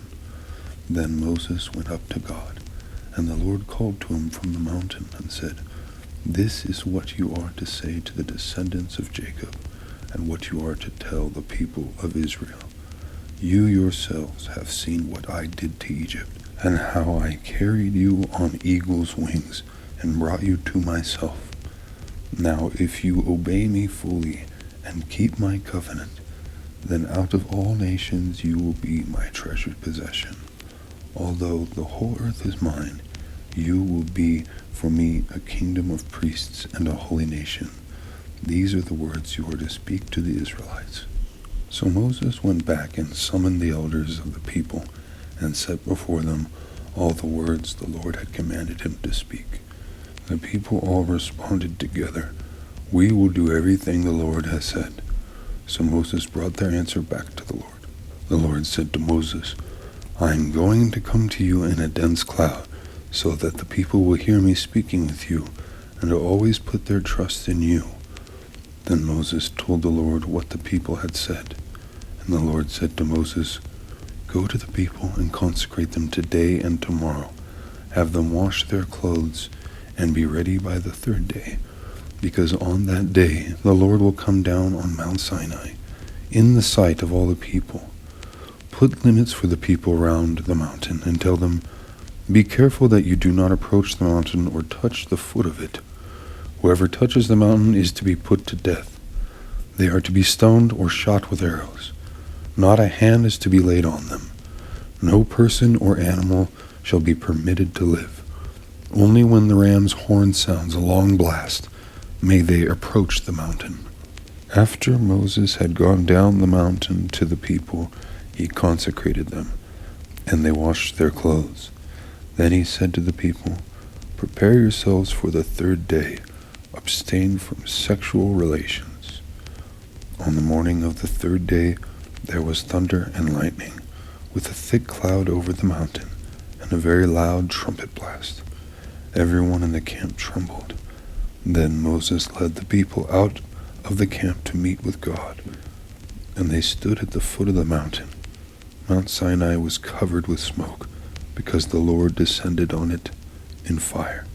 The smoke billowed up from it like smoke from a furnace, and the whole mountain trembled violently. As the sound of the trumpet grew louder and louder, Moses spoke, and the voice of God answered him. The Lord descended to the top of Mount Sinai and called Moses to the top of the mountain. So Moses went up, and the Lord said to him, "Go down and warn the people so they do not force their way through to see the Lord, and many of them perish. Even the priests who approach the Lord must consecrate themselves, or the Lord will break out against them." Moses said to the Lord, "The people cannot come up Mount Sinai, because you yourself warned us. Put limits around the mountain and set it apart as holy." The Lord replied, "Go down and bring Aaron up with you. But the priests and the people must not force their way through to come up to the Lord, or he will break out against them." So Moses went down to the people and told them. Chapter 20. And God spoke all these words. "I am the Lord your God, who brought you out of Egypt, out of the land of slavery. You shall have no other gods before me. You shall not make for yourself an image in the form of anything in heaven above, or on the earth beneath, or in the waters below. You shall not bow down to them or worship them. For I, the Lord your God, am a jealous God, punishing the children for the sin of the parents to the third and fourth generation of those who hate me, but showing love to 1,000 generations of those who love me and keep my commandments. You shall not misuse the name of the Lord your God, for the Lord will not hold anyone. Remember the Sabbath day by keeping it holy. 6 days you shall labor and do all your work, but the seventh day is a Sabbath to the Lord your God. On it you shall not do any work, neither you, nor your son or daughter, nor your male or female servant, nor your animals, nor any foreigner residing in your towns. For in 6 days the Lord made the heavens and the earth, the sea and all that is in them, but he rested on the seventh day. Therefore the Lord blessed the Sabbath day and made it holy. Honor your father and your mother, so that you may live long in the land the Lord your God is giving you. You shall not murder. You shall not commit adultery. You shall not steal. You shall not give false testimony against your neighbor. You shall not covet your neighbor's house. You shall not covet your neighbor's wife, or his male or female servant, his ox or donkey, or anything that belongs to your neighbor. When the people saw the thunder and lightning, and heard the trumpet, and saw the mountain and smoke, they trembled with fear. They stayed at a distance, and said to Moses, "Speak to us yourself, and we will listen, but do not have God speak to us, or we will die." Moses said to the people, "Do not be afraid. God has come to test you, so that the fear of God will be with you, to keep you from sinning." Then people remained at a distance, while Moses approached the thick darkness where God was. Then the Lord said to Moses, "Tell the Israelites this: You have seen for yourselves that I have spoken to you from heaven. Do not make any gods to be alongside me. Do not make for yourselves gods of silver or gods of gold. Make an altar of earth for me, and sacrifice on it your burnt offerings and fellowship offerings, your sheep and goats, and your cattle. Wherever I cause my name to be honored, I will come to you and bless you. If you make an altar of stones for me, do not build it with dressed stones, for you will defile it if you use a tool on it. And do not go up to my altar on steps, or your private parts may be exposed." Chapter 21. If you buy a Hebrew servant, he is to serve you for 6 years, but in the 7th year he shall go free, without paying anything. If he comes alone, he is to go free alone. But if he has a wife when he comes, she is to go with him. If his master gives him a wife, and she bears him sons or daughters, the woman and her children shall belong to her master, and only the man shall go free.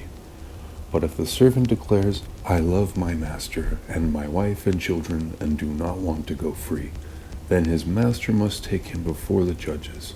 He shall take him to the door or the doorpost, and pierce his ear with an awl. Then he will be his servant for life. If a man sells his daughter as a servant, she is not to go free as male servants do. If she does not please the master who has selected her for himself, he must let her be redeemed. He has no right to sell her to foreigners, because he has broken faith with her. If he selects her for his son, he must grant her the rights of a daughter. If he marries another woman, he must not deprive the first one of her food, clothing, and marital rights. If he does not provide her with these 3 things, she is to go free without any payment of money. Anyone who strikes a person with a fatal blow is to be put to death. However, if it is not done intentionally, but God lets it happen, they are to flee to a place I will designate. But if anyone schemes and kills someone deliberately, that person is to be taken from my altar and put to death. Anyone who attacks their father or mother is to be put to death. Anyone who kidnaps someone is to be put to death, whether the victim has been sold or is still in the kidnapper's possession. Anyone who curses their father or mother is to be put to death. If people quarrel and one person hits another with a stone or with their fist, and the victim does not die but is confined to bed, the one who struck the blow will not be held liable, if the other can get up and walk around outside with a staff. However, the guilty party must pay the injured person for any loss of time and see that the victim is completely healed. Anyone who beats their male or female slave with a rod must be punished if the slave dies as a direct result. But they are not to be punished if the slave recovers after a day or 2, since the slave is their property. If people are fighting and hit a pregnant woman and she gives birth prematurely, but there is no serious injury, the offender must be fined whatever the woman's husband demands and the court allows. But if there is serious injury, you are to take life for life, eye for eye, tooth for tooth, hand for hand, foot for foot, burn for burn, wound for wound, bruise for bruise. An owner who hits a male or female slave in the eye and destroys it must let the slave go free to compensate for the eye. And an owner who knocks out the tooth of a male or female slave must let the slave go free to compensate for the tooth. If a bull gores a man or woman to death, the bull is to be stoned to death, and its meat must not be eaten. But the owner of the bull will not be held responsible. If, however, the bull has had the habit of goring and the owner has been warned but has not kept it penned up and it kills a man or woman, the bull is to be stoned and its owner also is to be put to death. However, if payment is demanded, the owner may redeem his life by the payment of whatever is demanded. This law also applies if the bull gores a son or daughter. If the bull gores a male or female slave, the owner must pay 30 shekels of silver to the master of the slave, and the bull is to be stoned to death. If anyone uncovers a pit or digs one and fails to cover it, and an ox or a donkey falls into it, one who opened the pit must pay the owner for the loss and take the dead animal in exchange. If anyone's bull injures someone else's bull and it dies, the two parties are to sell the live one and divide both the money and the dead animal equally. However, if it was known that the bull had the habit of goring, yet the owner did not keep it penned up, the owner must pay animal for animal and take the dead animal in exchange. Chapter 22. Whoever steals an ox or a sheep and slaughters it or sells it must pay back 5 head of cattle for the ox and 4 sheep for the sheep. If a thief is caught breaking in at night and is struck a fatal blow, the defender is not guilty of bloodshed. But if it happens after sunrise, the defender is guilty of bloodshed. Anyone who steals must certainly make restitution, but if they have nothing, they must be sold to pay for their theft. If the stolen animal is found alive in their possession, whether ox or donkey or sheep, they must pay back double. If anyone grazes their livestock in a field or vineyard and lets them stray and they graze in someone else's field, the offender must make restitution from the best of their own field or vineyard. If a fire breaks out and spreads into thorn bushes so that it burns shocks of grain or standing grain or the whole field, the one who started the fire must make restitution. If anyone gives a neighbor silver or goods for safekeeping and they are stolen from the neighbor's house, the thief, if caught, must pay back double. But if the thief is not found, the owner of the house must appear before the judges, and they must determine whether the owner of that house has laid hands on the other person's property. In all cases of illegal possession of an ox, a donkey, a sheep, a garment, or any other lost property about which someone says, "This is mine," both parties are to bring their cases before the judges. The one whom the judges declare guilty must pay back double to the other. If anyone gives a donkey, an ox, a sheep, or any other animal to their neighbor for safekeeping, and it dies, or is injured, or is taken away while no one is looking, the issue between them will be settled by the taking of an oath before the Lord, that the neighbor did not lay hands on the other person's property. The owner is to accept this, and no restitution is required. But if the animal was stolen from the neighbor, restitution must be made to the owner. If it was torn to pieces by a wild animal, the neighbor shall bring in the remains as evidence and shall not be required to pay for the torn animal. If anyone borrows an animal from their neighbor and it is injured or dies while the owner is not present, they must make restitution. But if the owner is with the animal, the borrower will not have to pay. If the animal was hired, the money paid for the hire covers the loss. If a man seduces a virgin who is not pledged to be married and sleeps with her, he must pay the bride price, and she shall be his wife. If her father absolutely refuses to give her to him, he must still pay the bride price for virgins. Do not allow a sorceress to live. Anyone who has sexual relations with an animal is to be put to death. Whoever sacrifices to any god other than the Lord must be destroyed. Do not mistreat or oppress a foreigner, for you were foreigners in Egypt. Do not take advantage of a widow or the fatherless. If you do, and they cry out to me, I will certainly hear their cry. My anger will be aroused, and I will kill you with the sword. Your wives will become widows, and your children fatherless. If you lend money to one of my people among you who is needy, do not treat it like a business deal. Charge no interest. If you take your neighbor's cloak as a pledge, return it by sunset, because that cloak is the only covering your brother has. What else can they sleep in? When they cry out to me, I will hear, for I am compassionate. Do not blaspheme God or curse the ruler of your people. Do not hold back offerings from your granaries or your vats. You must give me the firstborn of your sons. Do the same with your cattle and your sheep. Let them stay with their mothers for 7 days, but give them to me on the 8th day. You are to be my holy people, so do not eat the meat of an animal torn by wild beasts. Throw it to the dogs. Chapter 23. Do not spread false reports. Do not help a guilty person by being a malicious witness. Do not follow the crowd in doing wrong. When you give testimony in a lawsuit, do not pervert justice by siding with the crowd. And do not show favoritism to a poor person in a lawsuit. If you come across your enemy's ox or donkey wandering off, be sure to return it. If you see the donkey of someone who hates you fallen down under its load, do not leave it there. Be sure you help them with it. Do not deny justice to your poor people in their lawsuits. Have nothing to do with the false charge, and do not put an innocent or honest person to death, for I will not acquit the guilty. Do not accept a bribe, for a bribe blinds those who see and twists the words of the innocent. Do not oppress a foreigner. You yourselves know how it feels to be foreigners, because you were foreigners in Egypt.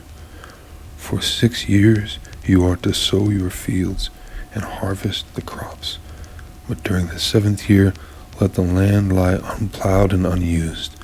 Then the poor among your people may get food from it, and the wild animals may eat what is left. Do the same with your vineyard and your olive grove.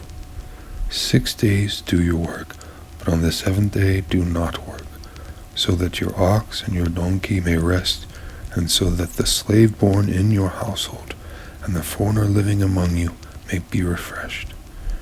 Be careful to do everything I have said to you. Do not invoke the names of other gods. Do not let them be heard on your lips. 3 times a year you are to celebrate a festival to me. Celebrate the festival of unleavened bread for 7 days, and eat bread made without yeast, as I commanded you. Do this at the appointed time in the month of Aviv, for in that month you came out of Egypt. No one is to appear before me empty-handed. Celebrate the festival of harvest with the first fruits of the crops you sow in your field. Celebrate the festival of ingathering at the end of the year, when you gather in your crops from the field. 3 times a year all the men are to appear before the sovereign Lord. Do not offer the blood of a sacrifice to me, along with anything containing yeast. The fat of my festival offerings must not be kept until morning. Bring the best of your first fruits of your soil to the house of the Lord your God. Do not cook a young goat in its mother's milk. See, I am sending an angel ahead of you to guard you along the way and to bring you to the place I have prepared. Pay attention to him and listen to what he says. Do not rebel against him. He will not forgive your rebellion, since my name is in him. If you listen carefully to what he says and do all that I say, I will be an enemy to your enemies and will oppose those who oppose you. My angel will go ahead of you and bring you into the land of the Amorites, Hittites, Perizzites, Canaanites, Hivites, and Jebusites, and I will wipe them out. Do not bow down before your gods or worship them or follow their practices. You must demolish them and break their sacred stones to pieces. Worship the Lord your God, and his blessing will be on your food and water. I will take away sickness from among you, and none will miscarry or be barren in your land. I will give you a full lifespan. I will send my terror ahead of you and throw into confusion every nation you encounter. I will make all your enemies turn their backs and run. I will send the hornet ahead of you to drive the Hivites, Canaanites, and Hittites out of your way. But I will not drive them out in a single year, because the land would become desolate and the wild animals too numerous for you. Little by little I will drive them out before you, until you have increased enough to take possession of the land. I will establish your borders from the Red Sea to the Mediterranean Sea, and from the desert to the Euphrates River. I will give into your hands the people who live in the land, and you will drive them out before you. Do not make a covenant with them or with their gods. Do not let them live in your land, or they will cause you to sin against me, because the worship of their gods will certainly be a snare to you. Chapter 24. The Lord said to Moses, Come up to the Lord, you and Aaron, Nadab and Abihu, and 70 of the elders of Israel. You are to worship at a distance, but Moses alone is to approach the Lord. The others must not come near, and the people may not come up with him. When Moses went and told the people all the Lord's words and laws, they responded with one voice, Everything the Lord has said we will do. Moses then wrote down everything the Lord had said. He got up early the next morning and built an altar at the foot of the mountain and set up 12 stone pillars representing the 12 tribes of Israel. Then he sent young Israelite men, and they offered burnt offerings and sacrificed young bulls as fellowship of offerings to the Lord. Moses took half of the blood and put it in bowls, and the other half he splashed against the altar. Then he took the book of the covenant and read it to the people. They responded, We will do everything the Lord has said. We will obey. Moses then took the blood, sprinkled it on the people, and said, This is the blood of the covenant that the Lord has made with you in accordance with all these words. Moses and Aaron, Nadab and Abihu, and the 70 elders of Israel went up and saw the God of Israel. Under his feet was something like a pavement made of lapis lazuli, as bright as the blue sky. But God did not raise his hand against these leaders of the Israelites. They saw God, and they ate and drank.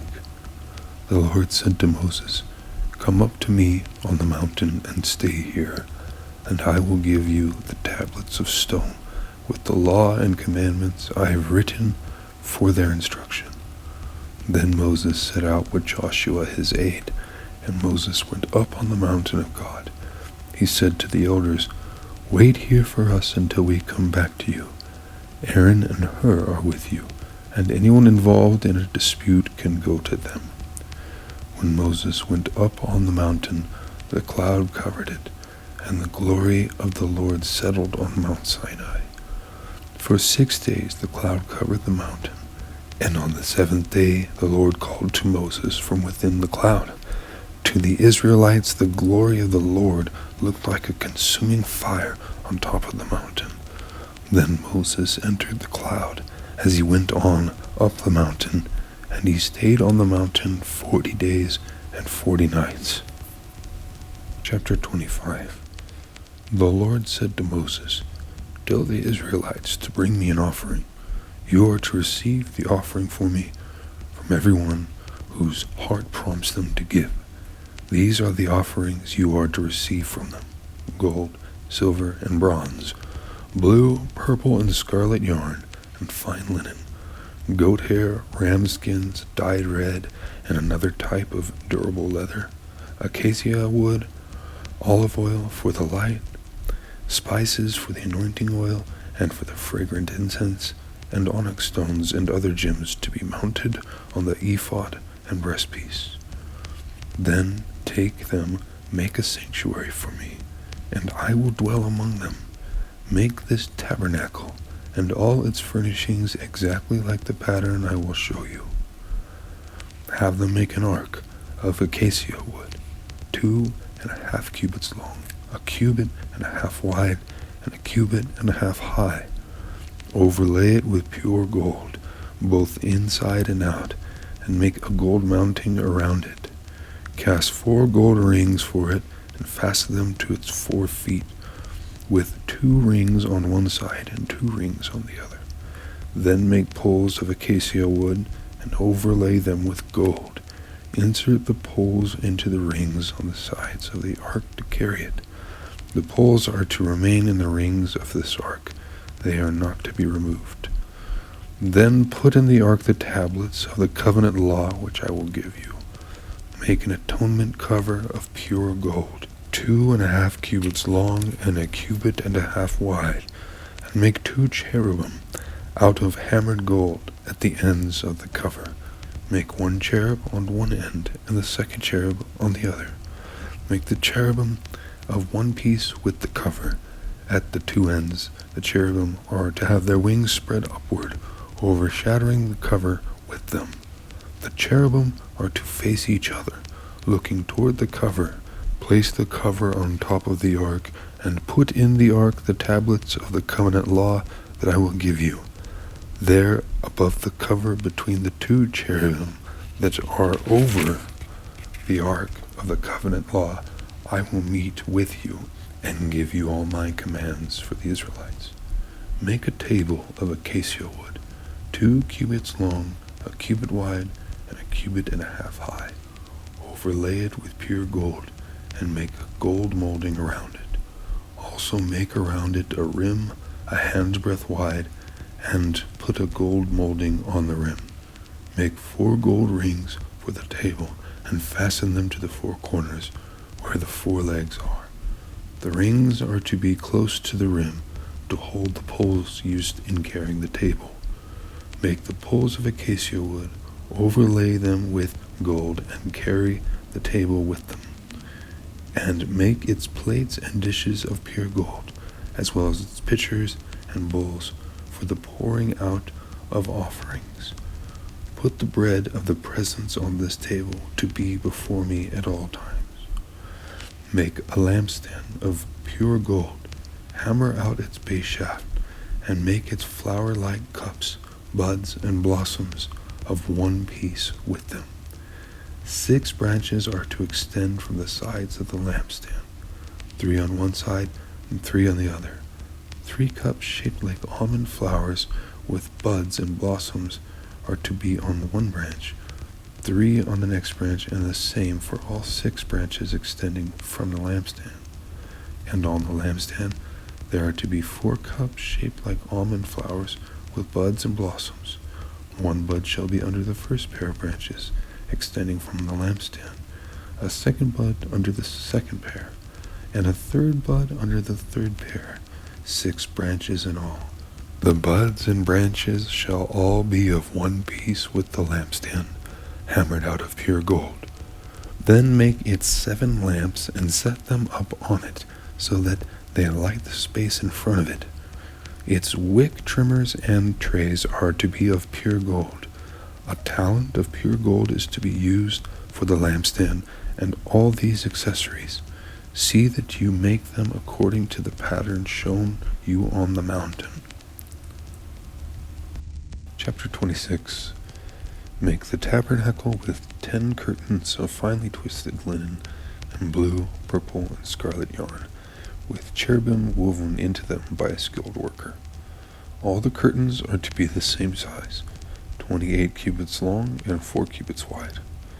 Join 5 of the curtains together, and do the same with the other 5. Make loops of blue material along the edge of the end curtain in one set, and do the same with the end curtain in the other set.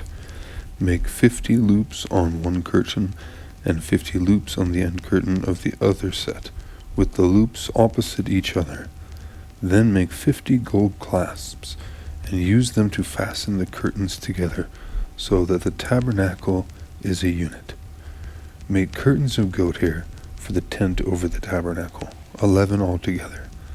All 11 curtains are to be the same size, 30 cubits long and 4 cubits wide. Join 5 of the curtains together into one set, and the other 6 into another set. Fold the 6th curtain double at the front of the tent. Make 50 loops along the edge of the end curtain in one set, and also along the edge of the end curtain in the other set. Then make 50 bronze clasps, and put them in the loops to fasten the tent together as a unit. As for the additional length of the tent curtains, the half curtain that is left over is to hang down at the rear of the tabernacle. The tent curtains will be a cubit together on both sides. What is left will hang over the sides of the tabernacle so as to cover it. Make for the tent a covering of ram skins dyed red, and over that a covering of the other durable leather. Make upright frames of acacia wood for the tabernacle. Each frame is to be 10 cubits long and a cubit and a half wide, with 2 projections set parallel to each other. Make all the frames of the tabernacle in this way. Make 20 frames for the south side of the tabernacle, and make 40 silver bases to go under them, 2 bases for each frame, 1 under each projection. For the other side, the north side of the tabernacle, make 20 frames and 40 silver bases, 2 under each frame. Make 6 frames for the far end, that is, the west end of the tabernacle, and make 2 frames for the corners at the far end. At these 2 corners they must be double from the bottom all the way to the top and fitted into a single ring. Both shall be like that. So there will be 8 frames and 16 silver bases, 2 under each frame. Also make crossbars of acacia wood, 5 for the frames on one side of the tabernacle, 5 for those on the other side, and 5 for the frames on the west at the far end of the tabernacle. The center crossbar is to extend from end to end at the middle of the frames. Overlay the frames with gold and make gold rings to hold the crossbars. Also overlay the crossbars with gold. Set up the tabernacle according to the plan shown you on the mountain. Make a curtain of blue, purple, and scarlet yarn, and finely twisted linen, with cherubim woven into it by a skilled worker. Hang it with gold hooks on the posts of acacia wood overlaid with gold, and standing on 4 silver bases. Hang the curtain from the clasps, and place the Ark of the Covenant law behind the curtain. The curtain will separate the holy place from the most holy place. Put the atonement cover on the Ark of the Covenant law in the most holy place. Place the table outside the curtain on the north side of the tabernacle, and put the lampstand opposite it on the south side. For the entrance to the tent, make a curtain of blue, purple, and scarlet yarn, and finely twisted linen, the work of an embroiderer. Make gold hooks for this curtain, and 5 posts of acacia wood overlaid with gold, and cast 5 bronze bases for them. Chapter 27. Build an altar of acacia wood, 3 cubits high. It is to be square, 5 cubits long, 5 cubits wide. Make a horn at each of the 4 corners, so that the horns and the altar are of one piece. And overlay the altar with bronze. Make all its utensils of bronze, its pots to remove the ashes, and its shovels, sprinkling bowls, meat forks, and fire pans. Make a grating for it, a bronze network, and make a bronze ring at each of the 4 corners of the network. Put it under the ledge of the altar, so that it is halfway up the altar. Make poles of acacia wood for the altar, and overlay them with bronze. The poles are to be inserted into the rings, so they will be on 2 sides of the altar when it is carried. Make the altar hollow, out of boards. It is to be made just as you are shown on the mountain. Make a courtyard for the tabernacle. The south side shall be 100 cubits long, and is to have curtains of finely twisted linen, with 20 posts and 20 bronze bases, and with silver hooks and bands on the posts. The north side shall also be 100 cubits long, and is to have curtains, with 20 posts and 20 bronze bases, and with silver hooks and bands on the posts. The west end of the courtyard shall be 50 cubits wide, and have curtains, with 10 posts and 10 bases. On the east end, toward the sunrise, the courtyard shall also be 50 cubits wide. Curtains 15 cubits long are to be on one side of the entrance, with 3 posts and 3 bases, and curtains 15 cubits long are to be on the other side, with 3 posts and 3 bases. For the entrance to the courtyard, provide a curtain 20 cubits long, of blue, purple, and scarlet yarn and finely twisted linen, the work of an embroiderer, with 4 posts and 4 bases. All the posts around the courtyard are to have silver bands and hooks, and bronze bases. The courtyard shall be 100 cubits long and 50 cubits wide, with curtains of finely twisted linen 5 cubits high, and with bronze bases. All the other articles used in the service of the tabernacle, whatever their function, including all the tent pegs for it and those for the courtyard, are to be of bronze. Command the Israelites to bring you clear oil of pressed olives for the light, so that the lamps may be kept burning. In the tent of meeting, outside the curtain that shields the ark of the covenant, Aaron and his sons are to keep the lamps burning before the Lord from evening till morning. This is to be a lasting ordinance among the Israelites for the generations to come. Chapter 28. Have Aaron your brother brought to you from among the Israelites, along with his sons Nadab and Abihu, Eleazar, and Ithamar, so they may serve me as priests. Make sacred garments for your brother Aaron, to give him dignity and honor. Tell all the skilled workers to whom I have given wisdom in such matters that they are to make garments for Aaron, for his consecration, so he may serve me as priest. These are the garments they are to make: a breastplate, an ephod, a robe, a woven tunic, a turban, and a sash. They are to make these sacred garments for your brother Aaron and his sons, so they may serve me as priests. Have them use gold and blue, purple and scarlet yarn, and fine linen. Make the ephod of gold and of blue, purple and scarlet yarn, and of finely twisted linen, the work of skilled hands. It is to have 2 shoulder pieces attached to 2 of its corners, so it can be fastened. Its skillfully woven waistband is to be like it, of 1 piece with the ephod, and made with gold, and with blue, purple, and scarlet yarn, and with finely twisted linen. Take 2 onyx stones and engrave on them the names of the sons of Israel, in the order of their birth. 6 names on 1 stone, and the remaining 6 on the other. Engrave the names of the sons of Israel on the 2 stones, the way a gem cutter engraves a seal. Then mount the stones in gold filigree settings, and fasten them on the shoulder pieces of the ephod, as memorial stones for the sons of Israel. Aaron is to bear the names on his shoulders, as a memorial before the Lord.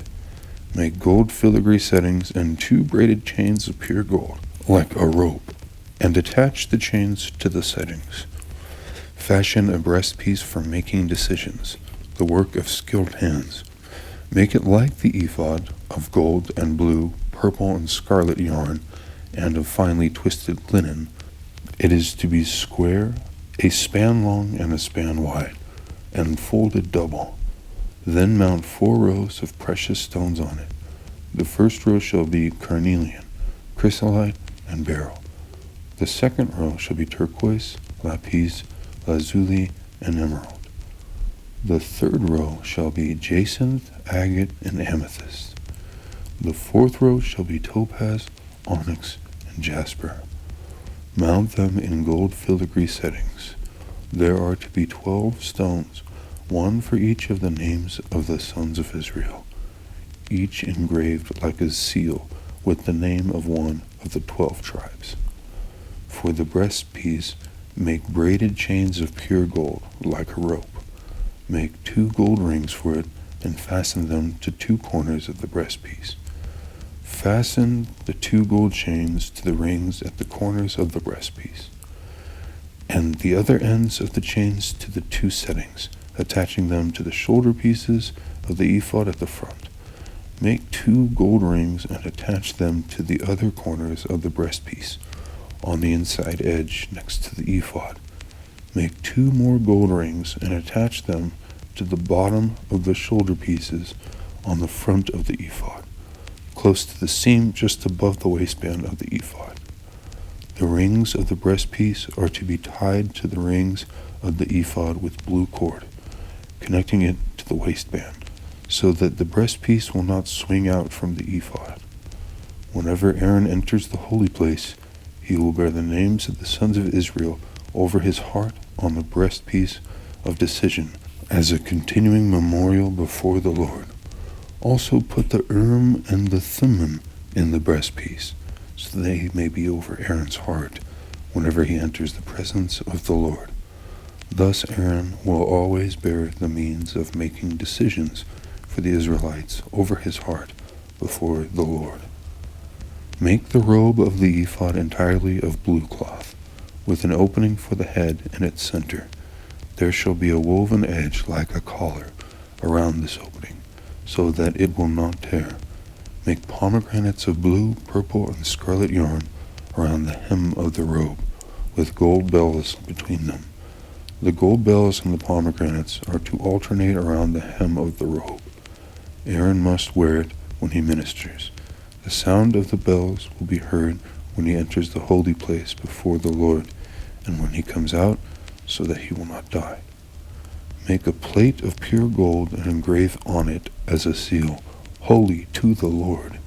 Fasten a blue cord to it to attach it to the turban. It is to be on the front of the turban. It will be on Aaron's forehead, and he will bear the guilt involved in the sacred gifts the Israelites consecrate, whatever their gifts may be.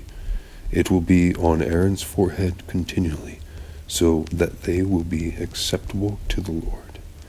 Weave the tunic of fine linen, and make the turban of fine linen. The sash is to be the work of an embroiderer. Make tunics, sashes, and caps for Aaron's sons, to give them dignity and honor.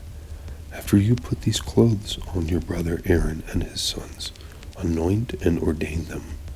Consecrate them so they may serve me as priests. Make linen undergarments as a covering for the body, reaching from the waist to the thigh. Aaron and his sons must wear them whenever they enter the tent of meeting or approach the altar to minister in the holy place, so that they will not incur guilt and die. This is to be a lasting ordinance for Aaron and his descendants. Chapter 29. This is what you are to do to consecrate them, so they may serve me as priests. Take a young bull and 2 rams without defect, and from the finest wheat flour make round loaves without yeast, thick loaves without yeast and with olive oil mixed in, and thin loaves without yeast and brushed with olive oil. Put them in a basket and present them along with the bull and the 2 rams.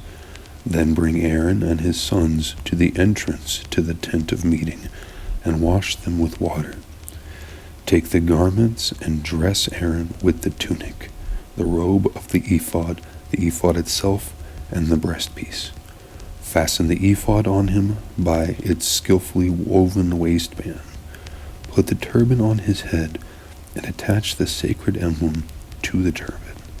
Take the anointing oil and anoint him by pouring it on his head. Bring his sons and dress them in tunics, and fasten caps on them. Then tie sashes on Aaron and his sons. The priesthood is theirs by a lasting ordinance. Then you shall ordain Aaron and his sons. Bring the bull to the front of the tent of meeting, and Aaron and his sons shall lay their hands on its head. Slaughter it in the Lord's presence at the entrance to the tent of meeting. Take some of the bull's blood and put it on the horns of the altar with your finger, and pour out the rest of it at the base of the altar.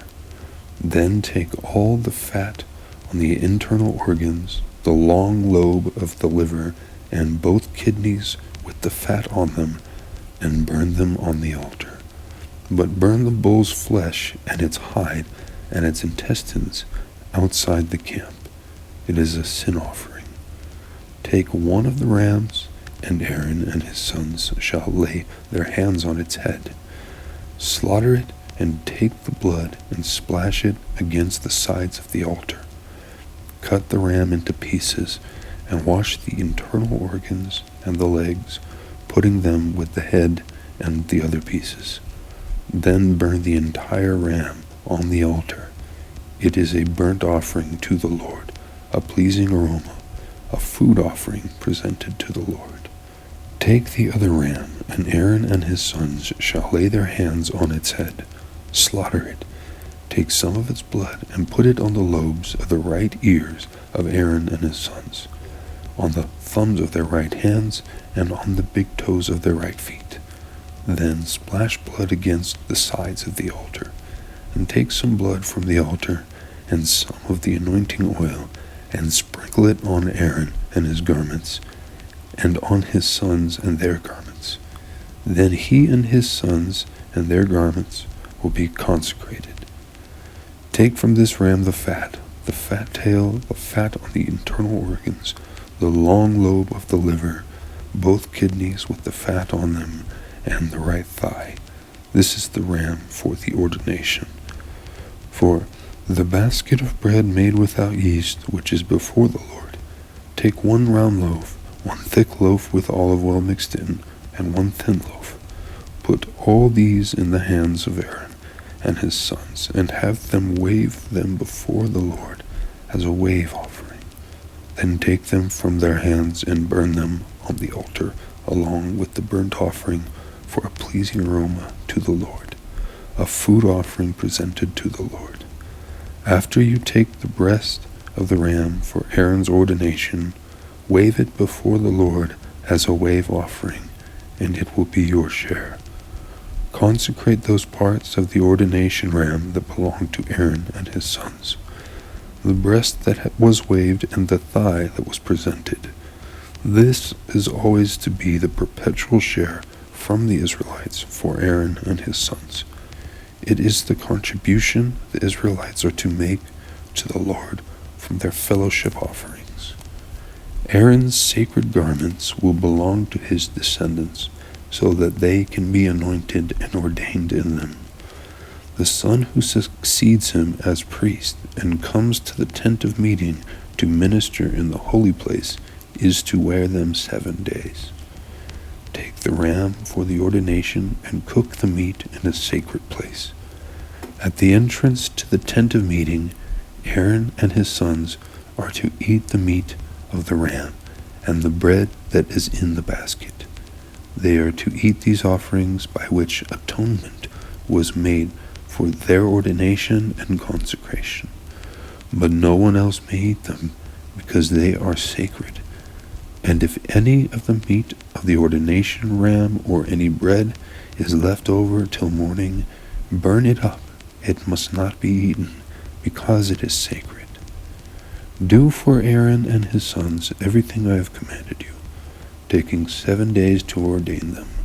Sacrifice a bull each day as a sin offering to make atonement. Purify the altar by making atonement for it, and anoint it to consecrate it. For 7 days make atonement with the altar and consecrate it. Then the altar will be most holy, and whatever touches it will be holy. This is what you are to offer on the altar regularly, each day: 2 lambs a year old. Offer one in the morning and the other at twilight. With the first lamb offer 1/10 of an ephah of the finest flour mixed with 1/4 of a hin of oil from pressed olives, and 1/4 of a hin of wine as a drink offering. Sacrifice the other lamb at twilight, with the same grain offering and its drink offering as in the morning, a pleasing aroma, a food offering presented to the Lord. For the generations to come, this burnt offering is to be made regularly at the entrance to the tent of meeting before the Lord. There I will meet you and speak to you. There also I will meet with the Israelites, and the place will be consecrated by my glory. So I will consecrate the tent of meeting and the altar, and will consecrate Aaron and his sons to serve me as priests. Then I will dwell among the Israelites and be their God. They will know that I am the Lord their God, who brought them out of Egypt so that I might dwell among them. I am the Lord their God. Chapter 30. Make an altar of acacia wood for burning incense. It is to be square, a cubit long and a cubit wide, and 2 cubits high. Its horns of 1 piece with it. Overlay the top and all the sides, and the horns with pure gold, and make a gold molding around it. Make 2 gold rings for the altar below the molding, 2 on each of the opposite sides, to hold the poles used to carry it. Make the poles of acacia wood, and overlay them with gold. Put the altar in front of the curtain that shields the ark of the covenant law before the atonement cover that is over the tablets of the covenant law, where I will meet with you. Aaron must burn fragrant incense on the altar every morning when he tends the lamps. He must burn incense again when he lights the lamps at twilight. So incense will burn regularly before the Lord for the generations to come. Do not offer on this altar any other incense or any burnt offering or grain offering, and do not pour a drink offering on it. Once a year Aaron shall make atonement on its horns. This annual atonement must be made with the blood of the atoning sin offering for the generations to come. It is most holy to the Lord. Then the Lord said to Moses, when you take a census of the Israelites to count them, each one must pay the Lord a ransom for his life at the time he is counted. There no plague will come on them when you number them. Each one who crosses over to those already counted is to give a half shekel, according to the sanctuary shekel, which weighs 20 gerahs. This half shekel is an offering to the Lord. All who cross over, those 20 years old or more, are to give an offering to the Lord. The rich are not to give more than a half shekel, and the poor are not to give less, when you make the offering to the Lord to atone for your lives. Receive the atonement money from the Israelites, and use it for the service of the tent of meeting. It will be a memorial for the Israelites before the Lord, making atonement for your lives. Then the Lord said to Moses, make a bronze basin with its bronze stand for washing. Place it between the tent of meeting and the altar, and put water in it. Aaron and his sons are to wash their hands and feet with water from it. Whenever they enter the tent of meeting, they shall wash with water, so that they will not die. Also, when they approach the altar to minister by presenting a food offering to the Lord, they shall wash their hands and feet, so that they will not die. This is to be a lasting ordinance for Aaron and his descendants for the generations to come. Then the Lord said to Moses, take the following fine spices, 500 shekels of liquid myrrh, half as much, that is, 250 shekels, of fragrant cinnamon, 250 shekels of fragrant calamus, 500 shekels of cassia, all according to the sanctuary shekel, and a hin of olive oil. Make these into a sacred anointing oil, a fragrant blend, the work of a perfumer. It will be the sacred anointing oil. Then use it to anoint the tent of meeting, the ark of the covenant law, the table and all its articles, the lampstand and its accessories, the altar of incense, the altar of burnt offering and all its utensils, and the basin with its stand. You shall consecrate them so they will be most holy, and whatever touches them will be holy. Anoint Aaron and his sons, and consecrate them, so they may serve me as priests. Say to the Israelites, this is to be my sacred anointing oil for generations to come. Do not pour it on anyone else's body, and do not make any other oil using the same formula. It is sacred, and you are to consider it sacred. Whoever makes perfume like it and puts it on anyone other than a priest must be cut off from their people.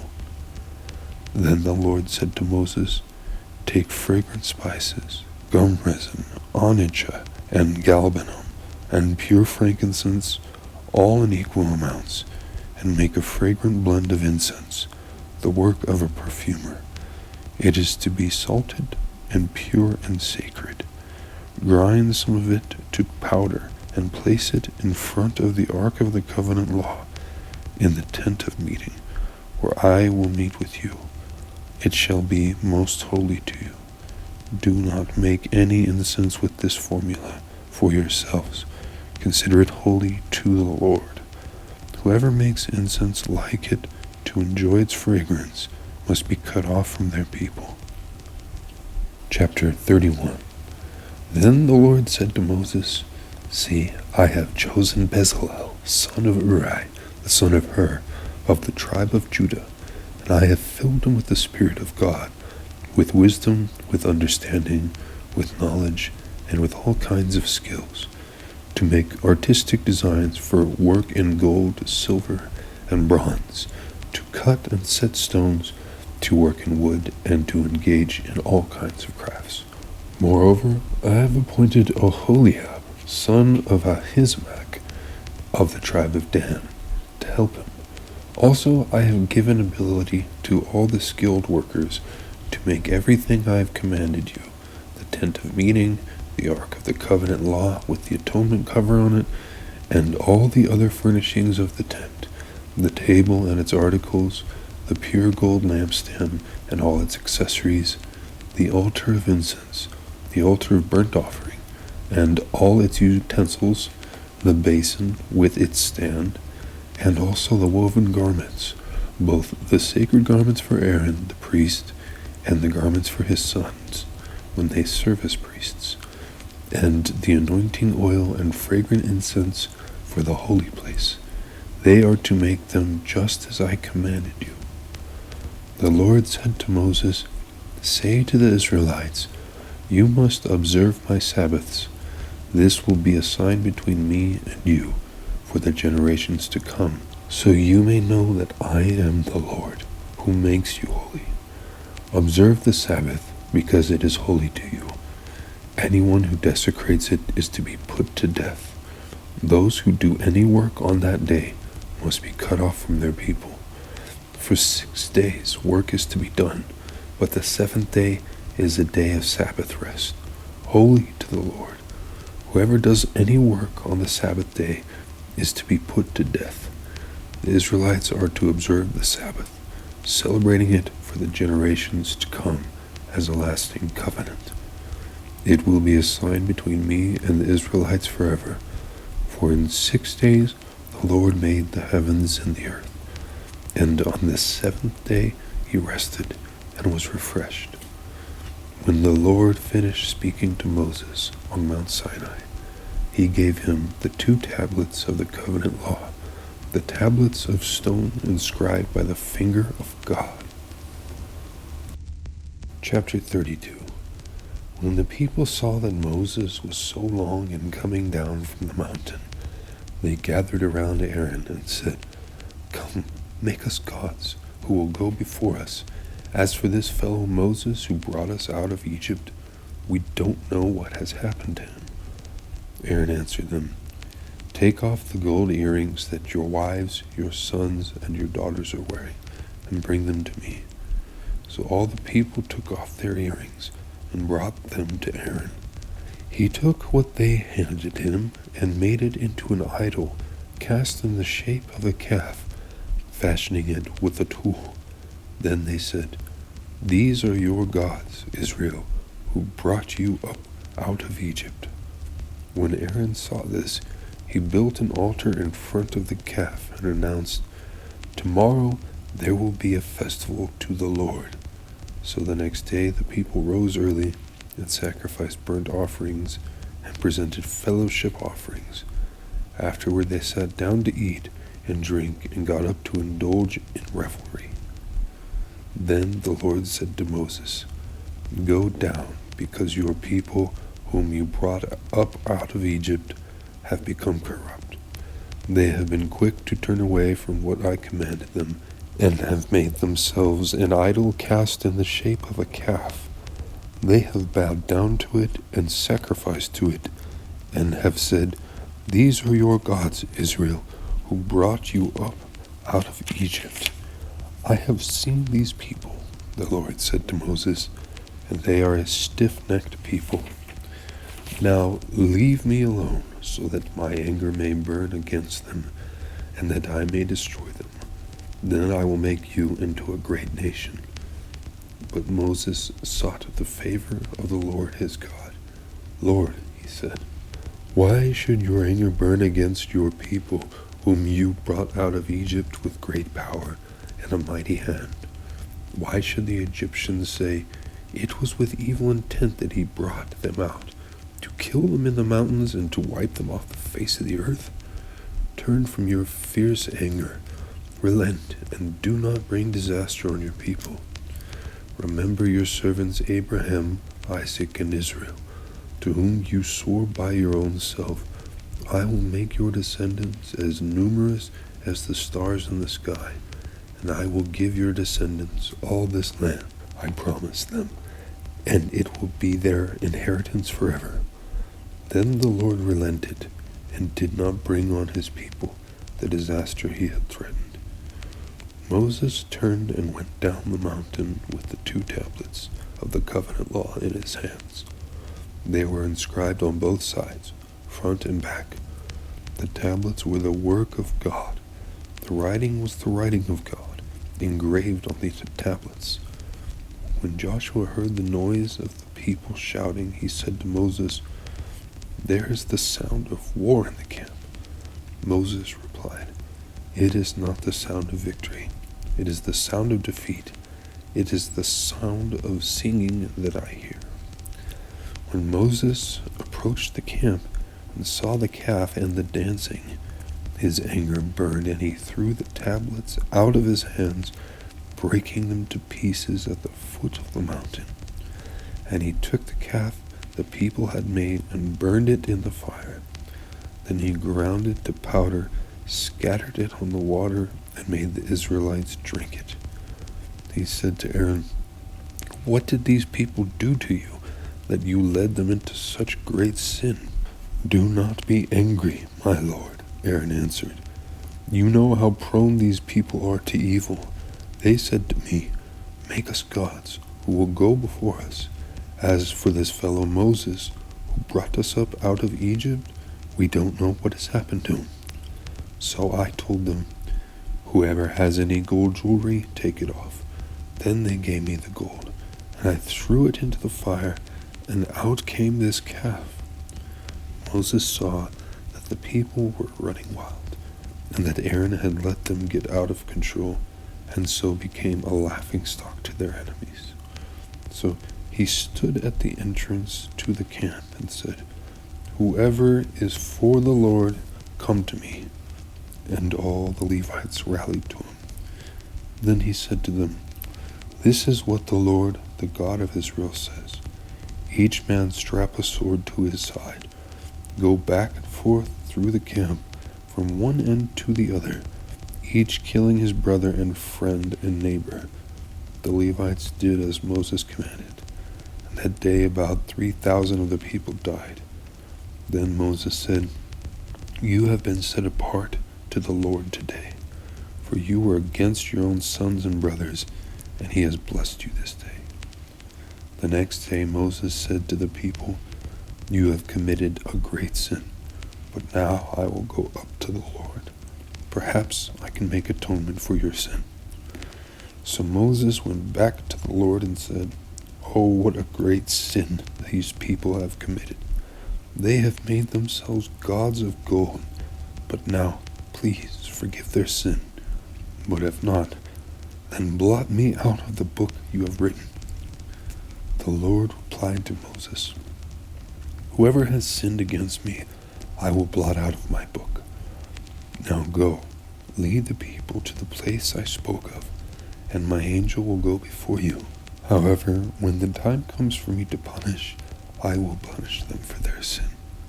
And the Lord struck the people with a plague because of what they did with the calf Aaron had made. Chapter 33. Then the Lord said to Moses, "Leave this place, you and the people you brought up out of Egypt, and go up to the land I promised on oath to Abraham, Isaac, and Jacob, saying, 'I will give it to your descendants.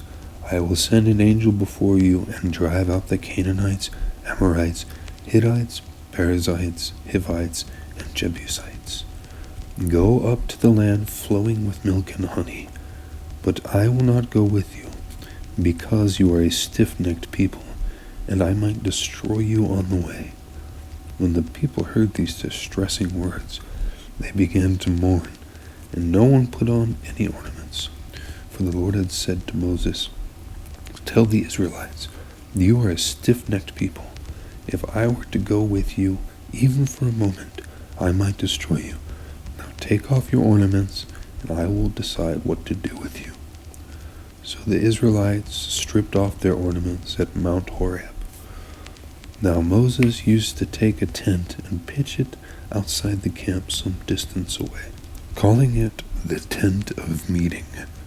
Anyone inquiring of the Lord would go to the tent of meeting outside the camp, and whenever Moses went out to the tent, all the people rose and stood at the entrances to their tents, watching Moses until he entered the tent. As Moses went into the tent, the pillar of cloud would come down and stay at the entrance, while the Lord spoke with Moses. Whenever the people saw the pillar of cloud standing at the entrance of the tent, they all stood and worshipped, each at the entrance to their tent. The Lord would speak to Moses face to face, as one speaks to a friend. Then Moses would return to the camp, but his young aide Joshua, son of Nun, did not leave the tent. Moses said to the Lord, "You have been telling me, 'Lead these people,' but you have not let me know whom you will send with me. You have said, 'I know you by name, and you have found favor with me. If you are pleased with me, teach me your ways, so I may know you and continue to find favor with you. Remember that this nation is your people.' The Lord replied, 'My presence will go with you, and I will give you rest.' Then Moses said to him, 'If your presence does not go with us, do not send us up from here. How will anyone know that you are pleased with me and with your people unless you go with us? What else will distinguish me and your people from all the other people on the face of the earth?' And the Lord said to Moses, 'I will do the very thing you have asked, because I am pleased with you, and I know you by name.' Then Moses said, 'Now show me your glory.' And the Lord said, 'I will cause all my goodness to pass in front of you, and I will proclaim my name, the Lord, in your presence. I will have mercy on whom I will have mercy, and I will have compassion on whom I will have compassion. But,' he said, 'you cannot see my face, for no one may see me and live.' Then the Lord said, 'This is a place near me, where you may stand on a rock. When my glory passes by, I will put you in a cleft in the rock and cover you with my hand until I have passed by. Then I will remove my hand, and you will see my back, but my face must not be seen.'" Chapter 34. The Lord said to Moses, "Chisel out 2 stone tablets like the first ones, and I will write on them the words that were on the first tablets which you broke. Be ready in the morning, and then come up on Mount Sinai. Present yourself to me there on top of the mountain. No one is to come with you or be seen anywhere on the mountain. Not even the flocks and herds may graze in front of the mountain. So Moses chiseled out 2 stone tablets like the first ones, and went up Mount Sinai early in the morning, as the Lord had commanded him. And he carried the 2 stone tablets in his hands. Then the Lord came down in the cloud and stood there with him, and proclaimed his name, the Lord. And he passed in front of Moses, proclaiming, the Lord, the compassionate and gracious God, slow to anger, abounding in love and faithfulness, maintaining love to thousands, and forgiving wickedness, rebellion, and sin. Yet he does not leave the guilty unpunished. He punishes the children and their children for the sin of the parents to the 3rd and 4th generation. Moses bowed to the ground at once and worshipped. Lord, he said, if I have found favor in your eyes, then let the Lord go with us, although this is a stiff-necked people. Forgive our wickedness and our sin, and take us as your inheritance. Then the Lord said, I am making a covenant with you before all your people. I will do wonders never before done in any nation in all the world. The people you live among will see how awesome is the work that I, the Lord, will do for you. Obey what I command you today. I will drive out before you the Amorites, Canaanites, Hittites, Perizzites, Hivites, and Jebusites. Be careful not to make a treaty with those who live in the land where you are going, where they will be a snare among you. Break down their altars, smash their sacred stones, and cut down their Asherah poles. Do not worship any other god, for the Lord, whose name is jealous, is a jealous God.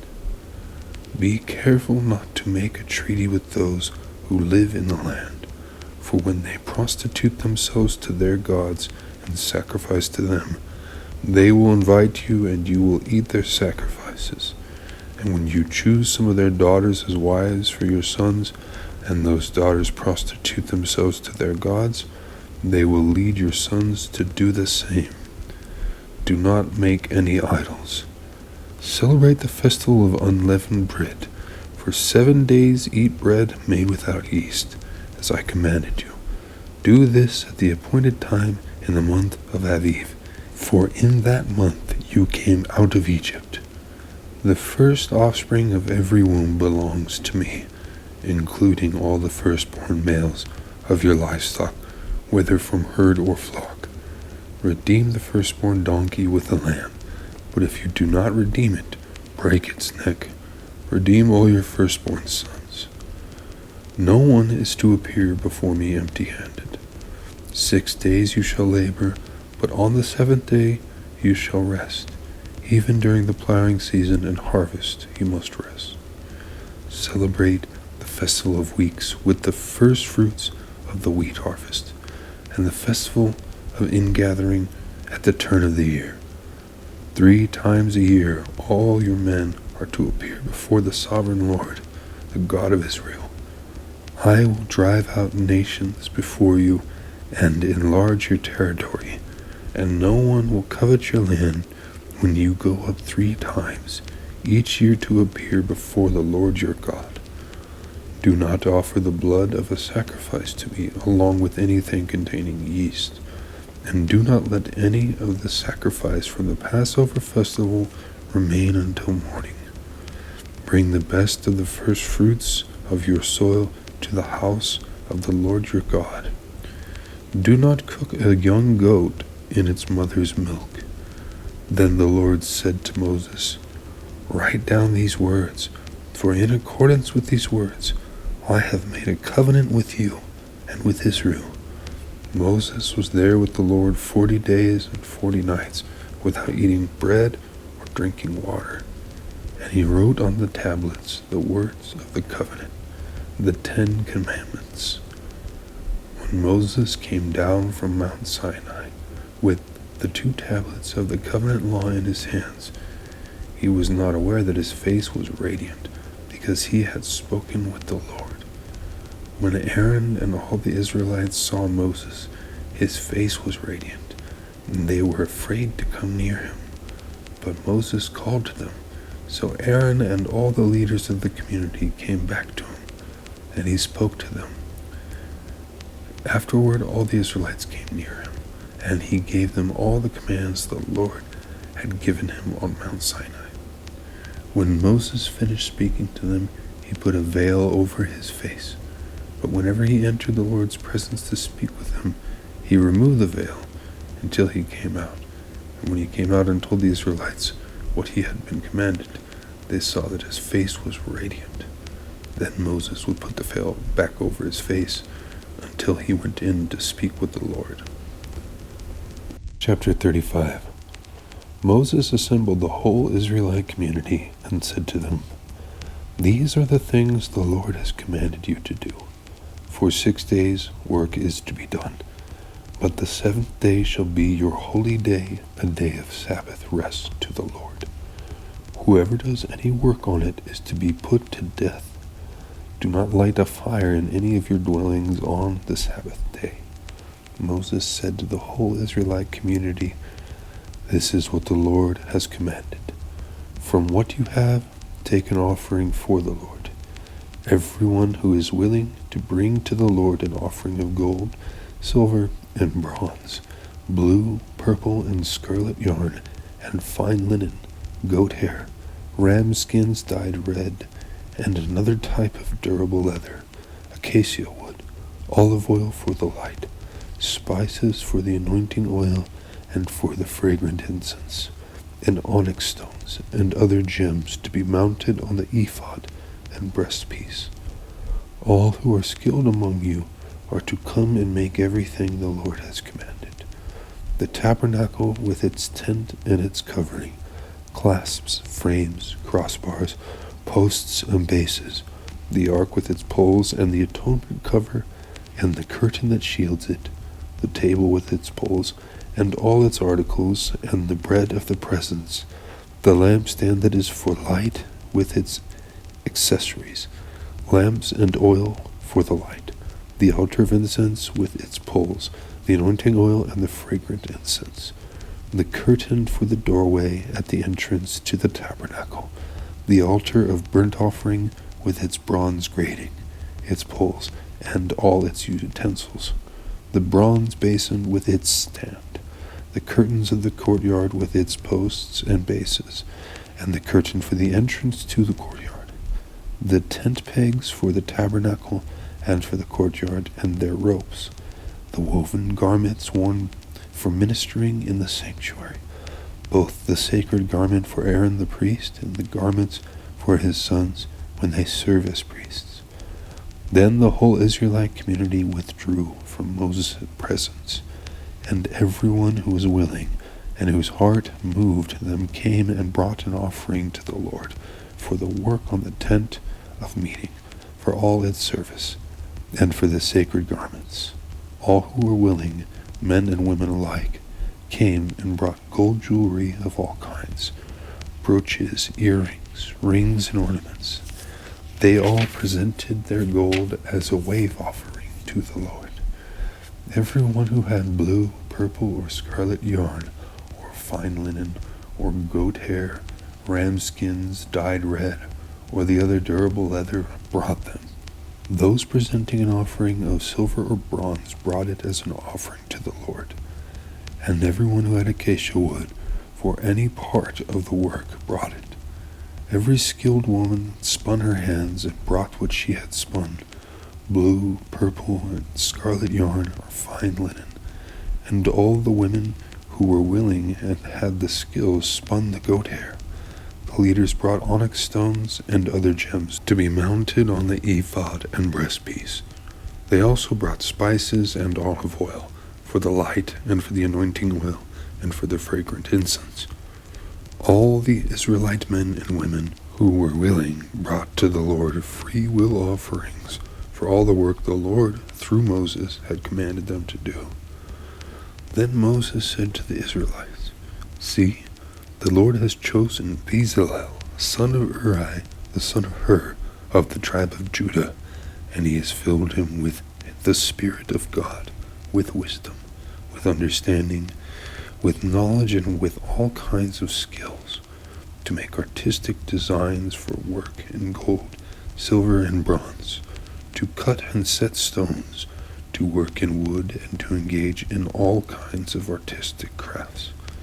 And he has given both him and Oholiab, son of Ahisamach, of the tribe of Dan, the ability to teach others.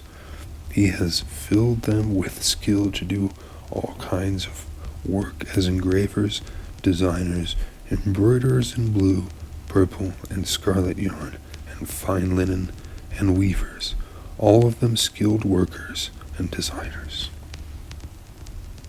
Chapter 36. So Bezalel, Oholiab, and every skilled person to whom the Lord has given skill and ability to know how to carry out all the work of constructing the sanctuary, or to do the work just as the Lord has commanded. Then Moses summoned Bezalel and Oholiab, and every skilled person to whom the Lord had given ability, and who was willing to come and do the work. They received from Moses all the offerings the Israelites had brought to carry out the work of constructing the sanctuary. And the people continued to bring free will offerings morning after morning. So all the skilled workers who were doing all the work on the sanctuary left what they were doing and said to Moses, "The people are bringing more than enough for doing the work the Lord commanded to be done." Then Moses gave an order, and they sent this word throughout the camp: "No man or woman is to make anything else as an offering for the sanctuary." And so the people were restrained from bringing more, because what they already had was more than enough to do all the work. All those who were skilled among the workers made the tabernacle with 10 curtains of finely twisted linen and blue, purple, and scarlet yarn, with cherubim woven into them by expert hands. All the curtains were the same size, 28 cubits long and 4 cubits wide. They joined 5 of the curtains together and did the same with the other 5. Then they made loops of blue material along the edge of the end curtain in one set, and the same was done with the end curtain in the other set. They also made 50 loops on one curtain and 50 loops on the end curtain of the other set, with the loops opposite each other.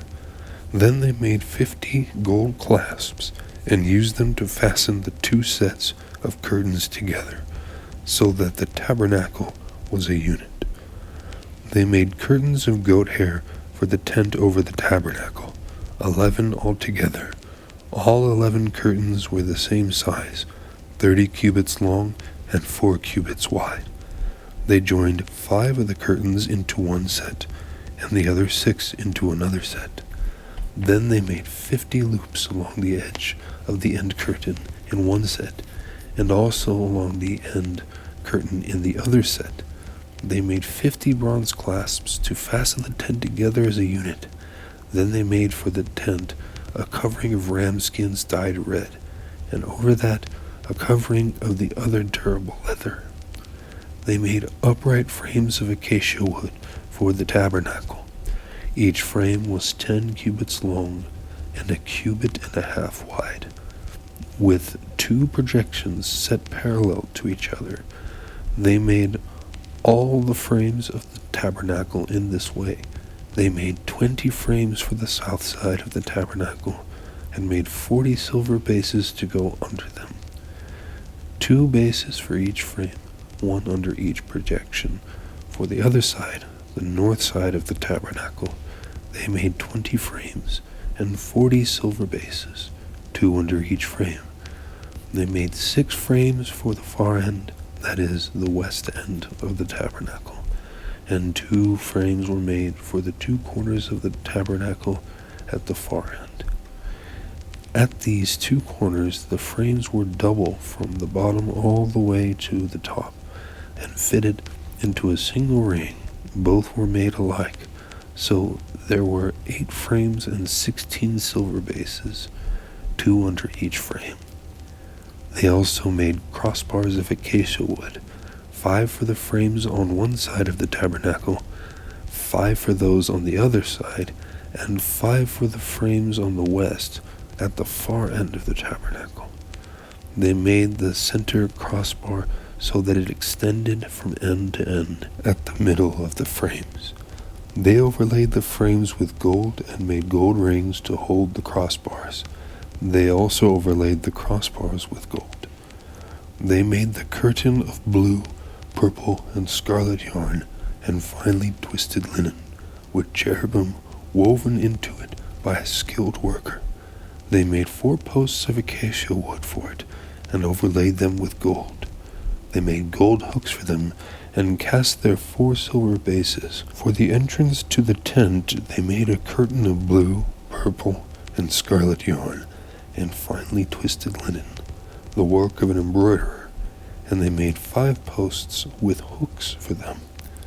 They overlaid the tops of the posts and their bands with gold, and made their 5 bases of bronze. Chapter 37.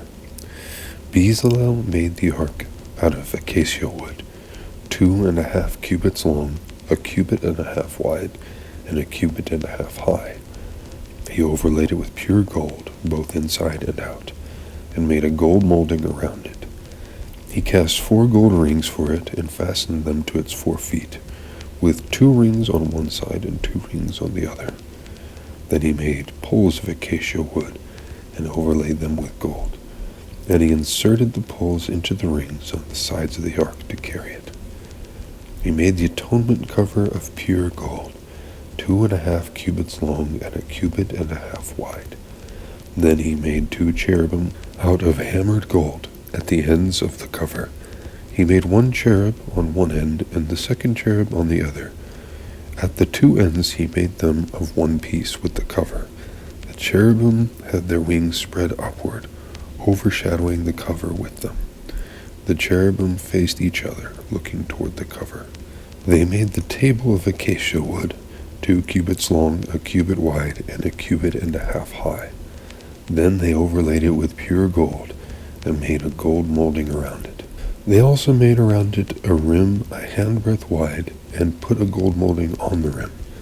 They cast 4 gold rings for the table, and fastened them to the 4 corners, where the 4 legs were. The rings were put close to the rim to hold the poles used in carrying the table. The poles for carrying the table were made of acacia wood, and were overlaid with gold. And they made from pure gold the articles for the table, its plates and dishes and bowls, and its pitchers for the pouring out of drink offerings. They made the lampstand of pure gold. They hammered out its base and shaft, and made its flower-like cups, buds, and blossoms of one piece with them. 6 branches extended from the sides of the lampstand, 3 on one side and 3 on the other. 3 cups shaped like almond flowers with buds and blossoms were on one branch, 3 on the next branch, and the same for all 6 branches extending from the lampstand. And on the lampstand were 4 cups shaped like almond flowers with buds and blossoms. 1 bud was under the first pair of branches, extending from the lampstand, a 2nd bud under the 2nd pair, and a 3rd bud under the 3rd pair, 6 branches in all. The buds and the branches were all of one piece with the lampstand, hammered out of gold. They made its 7 lamps, as well as its wick trimmers and trays, of pure gold. They made the lampstand and all its accessories from 1 talent of pure gold. They made the altar of incense out of acacia wood. It was square, 1 cubit long and 1 cubit wide, and 2 cubits high. Its horns of one piece with it. They overlaid the top and all the sides and the horns with pure gold, and made a gold molding around it. They made 2 gold rings below the molding, 2 on each of the opposite sides, to hold the poles used to carry it. They made the poles of acacia wood and overlaid them with gold. They also made the sacred anointing oil and the pure, fragrant incense, the work of a perfumer.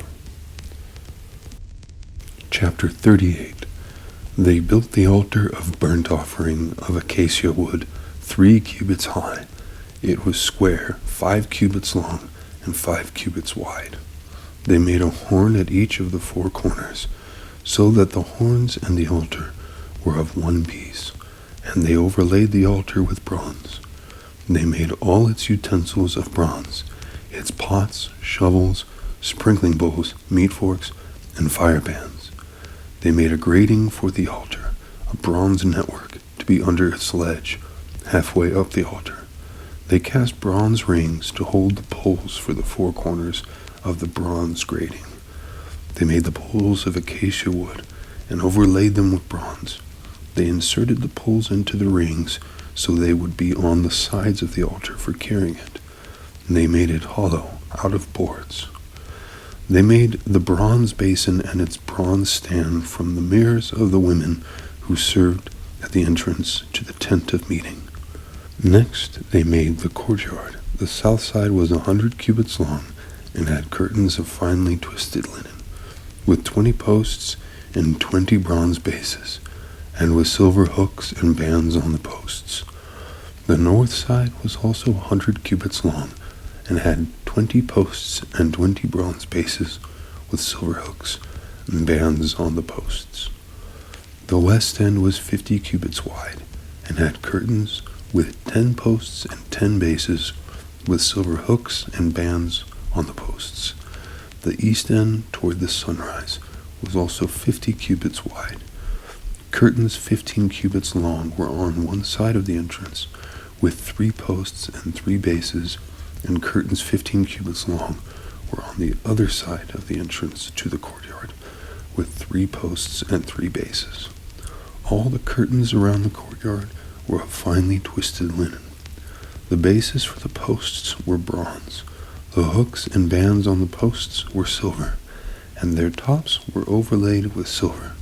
So all the posts of the courtyard had silver bands. The curtain for the entrance to the courtyard was made of blue, purple, and scarlet yarn, and finely twisted linen, the work of an embroiderer. It was 20 cubits long, and, like the curtains of the courtyard, 5 cubits high, with 4 posts and 4 bronze bases. Their hooks and bands were silver, and their tops were overlaid with silver. All the tent pegs of the tabernacle and of the surrounding courtyard were bronze.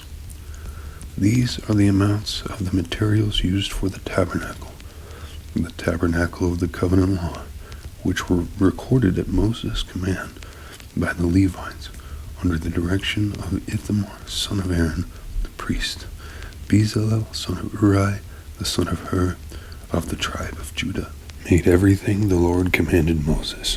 With him was Oholiab, the son of Ahisamach, of the tribe of Dan, an engraver and designer, and an embroiderer in blue, purple, and scarlet yarn, and fine linen.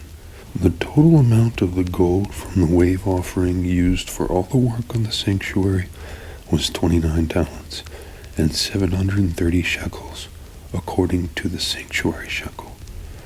The silver obtained from those of the community who were counted in the census was 100 talents, and 1,775 shekels, according to the sanctuary shekel.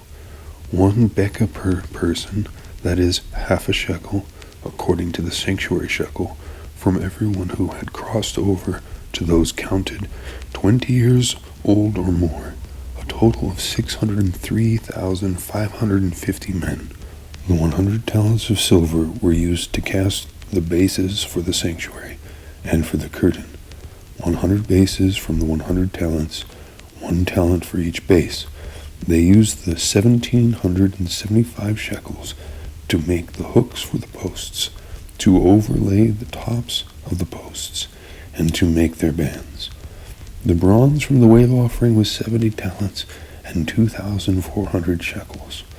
They used it to make the bases for the entrance to the tent of meeting, the bronze altar with its bronze grating and all its utensils, the bases for the surrounding courtyard and those for its entrance, and all the tent pegs for the tabernacle and those for the surrounding courtyard.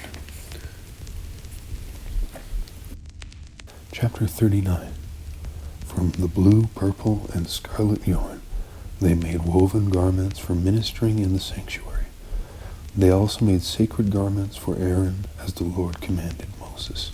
They made the ephod of gold and of blue, purple, and scarlet yarn, and of finely twisted linen. They hammered out thin sheets of gold and cut strands to be worked into the blue, purple, and scarlet yarn, and fine linen, the work of skilled hands. They made shoulder pieces for the ephod, which were attached to two of its corners, so it could be fastened. Its skillfully woven waistband was like it, of one piece with the ephod, and made with gold and with blue, purple, and scarlet yarn, and with finely twisted linen, as the Lord commanded Moses. They mounted the onyx stones in gold filigree settings, and engraved them like a seal with the names of the sons of Israel. Then they fastened them on the shoulder pieces of the ephod as memorial stones for the sons of Israel, as the Lord commanded Moses. They fashioned the breastpiece, the work of a skilled craftsman. They made it like the ephod, of gold and of blue, purple, and scarlet yarn, and of finely twisted linen. It was square, a span long and a span wide, and folded double. Then they mounted 4 rows of precious stones on it. The first row was carnelian, chrysolite, and beryl. The second row was turquoise, lapis, lazuli, and emerald. The third row was jacinth, agate, and amethyst. The fourth row was topaz, onyx, and jasper. They were mounted in gold filigree settings. There were 12 stones, one for each of the names of the sons of Israel, each engraved like a seal with the name of one of the 12 tribes. For the breastpiece, they made braided chains of pure gold, like a rope.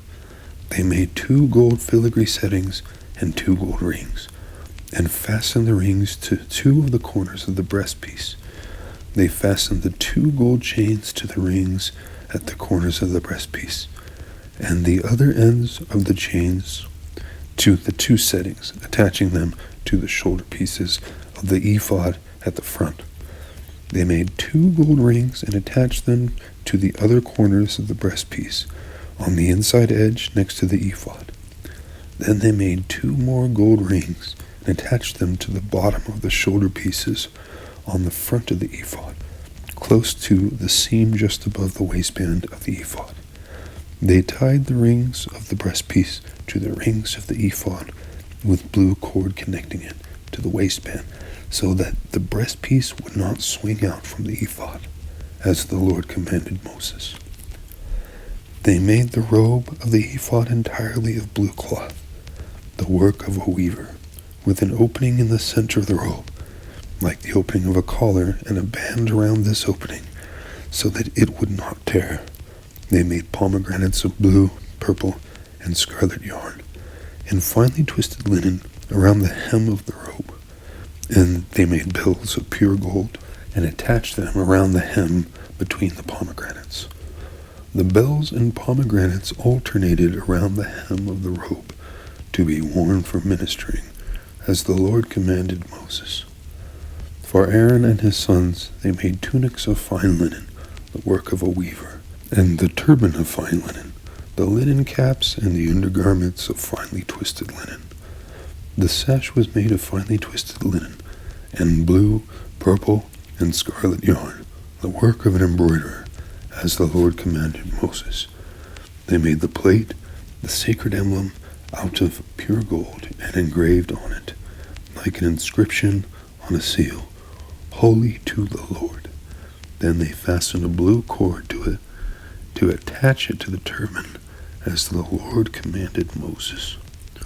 So all the work on the tabernacle, the tent of meeting, was completed. The Israelites did everything just as the Lord commanded Moses.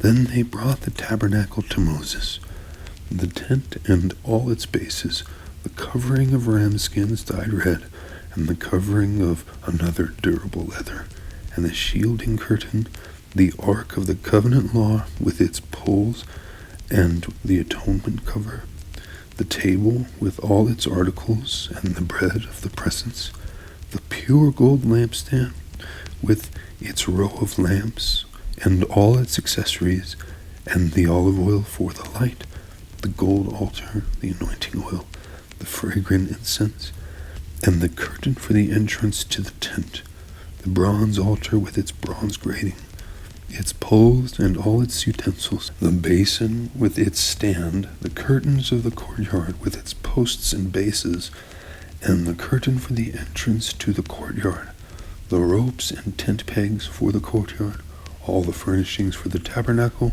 the tent of meeting, and the woven garments worn for ministering in the sanctuary, both the sacred garments for Aaron the priest and the garments for his sons when serving as priests. The Israelites had done all the work just as the Lord had commanded Moses. Moses inspected the work and saw that they had done it just as the Lord had commanded. So Moses blessed them. Chapter 40. Then the Lord said to Moses, "Set up the tabernacle, the tent of meeting, on the first day of the first month. Place the ark of the covenant law in it, and shield the ark with the curtains. Bring in the table and set out what belongs on it. Then bring in the lampstand and set up its lamps. Place the gold altar of incense in front of the ark of the covenant law, and put the curtain at the entrance to the tabernacle, the tent of meeting. Place the basin between the tent of meeting and the altar and put water in it. Set up the courtyard around it and put the curtain at the entrance to the courtyard. Take the anointing oil and anoint the tabernacle and everything in it. Consecrate it and all its furnishings, and it will be holy. Then anoint the altar of burnt offering and all its utensils. Consecrate the altar, and it will be most holy. Anoint the basin and its stand, and consecrate them. Bring Aaron and his sons to the entrance to the tent of meeting, and wash them with water. Then dress Aaron in the sacred garments, anoint him and consecrate him, so he may serve me as priest. Bring his sons and dress them in tunics. Anoint them just as you anointed their father, so they may serve me as priests.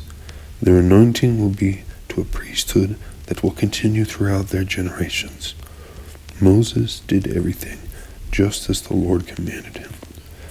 So the tabernacle was set up on the first day of the first month in the second year. When Moses set up the tabernacle, he put the bases in place, erected the frames, inserted the crossbars, and set up the posts. Then he spread the tent over the tabernacle and put the covering over the tent as the Lord commanded him. He took the tablets of the covenant law and placed them in the ark, attached the poles to the ark, and put the atonement cover over it. Then he brought the ark into the tabernacle and hung the shielding curtain and shielded the ark of the covenant law as the Lord commanded him. Moses placed the table, the tent of meeting, on the north side of the tabernacle, outside the curtain, and set out the bread on it before the Lord, as the Lord commanded him. He placed the lampstand in the tent of meeting, opposite the table on the south side of the tabernacle, and set up the lamps before the Lord, as the Lord commanded him. Moses placed the gold altar in the tent of meeting in front of the curtain and burned fragrant incense on it, as the Lord commanded him. Then he put up the curtain at the entrance to the tabernacle. He set the altar of burnt offering near the entrance to the tabernacle, the tent of meeting, and offered on it burnt offerings and grain offerings, as the Lord commanded him.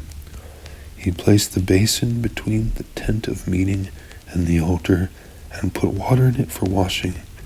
And Moses and Aaron and his sons used it to wash their hands and feet. They washed whenever they entered a tent of meeting or approached the altar, as the Lord commanded Moses. Then Moses set up the courtyard around the tabernacle and altar and put up the curtain at the entrance to the courtyard. And so Moses finished the work. Then the cloud covered the tent of meeting, and the glory of the Lord filled the tabernacle. Moses could not enter the tent of meeting because the cloud had settled on it, and the glory of the Lord filled the tabernacle.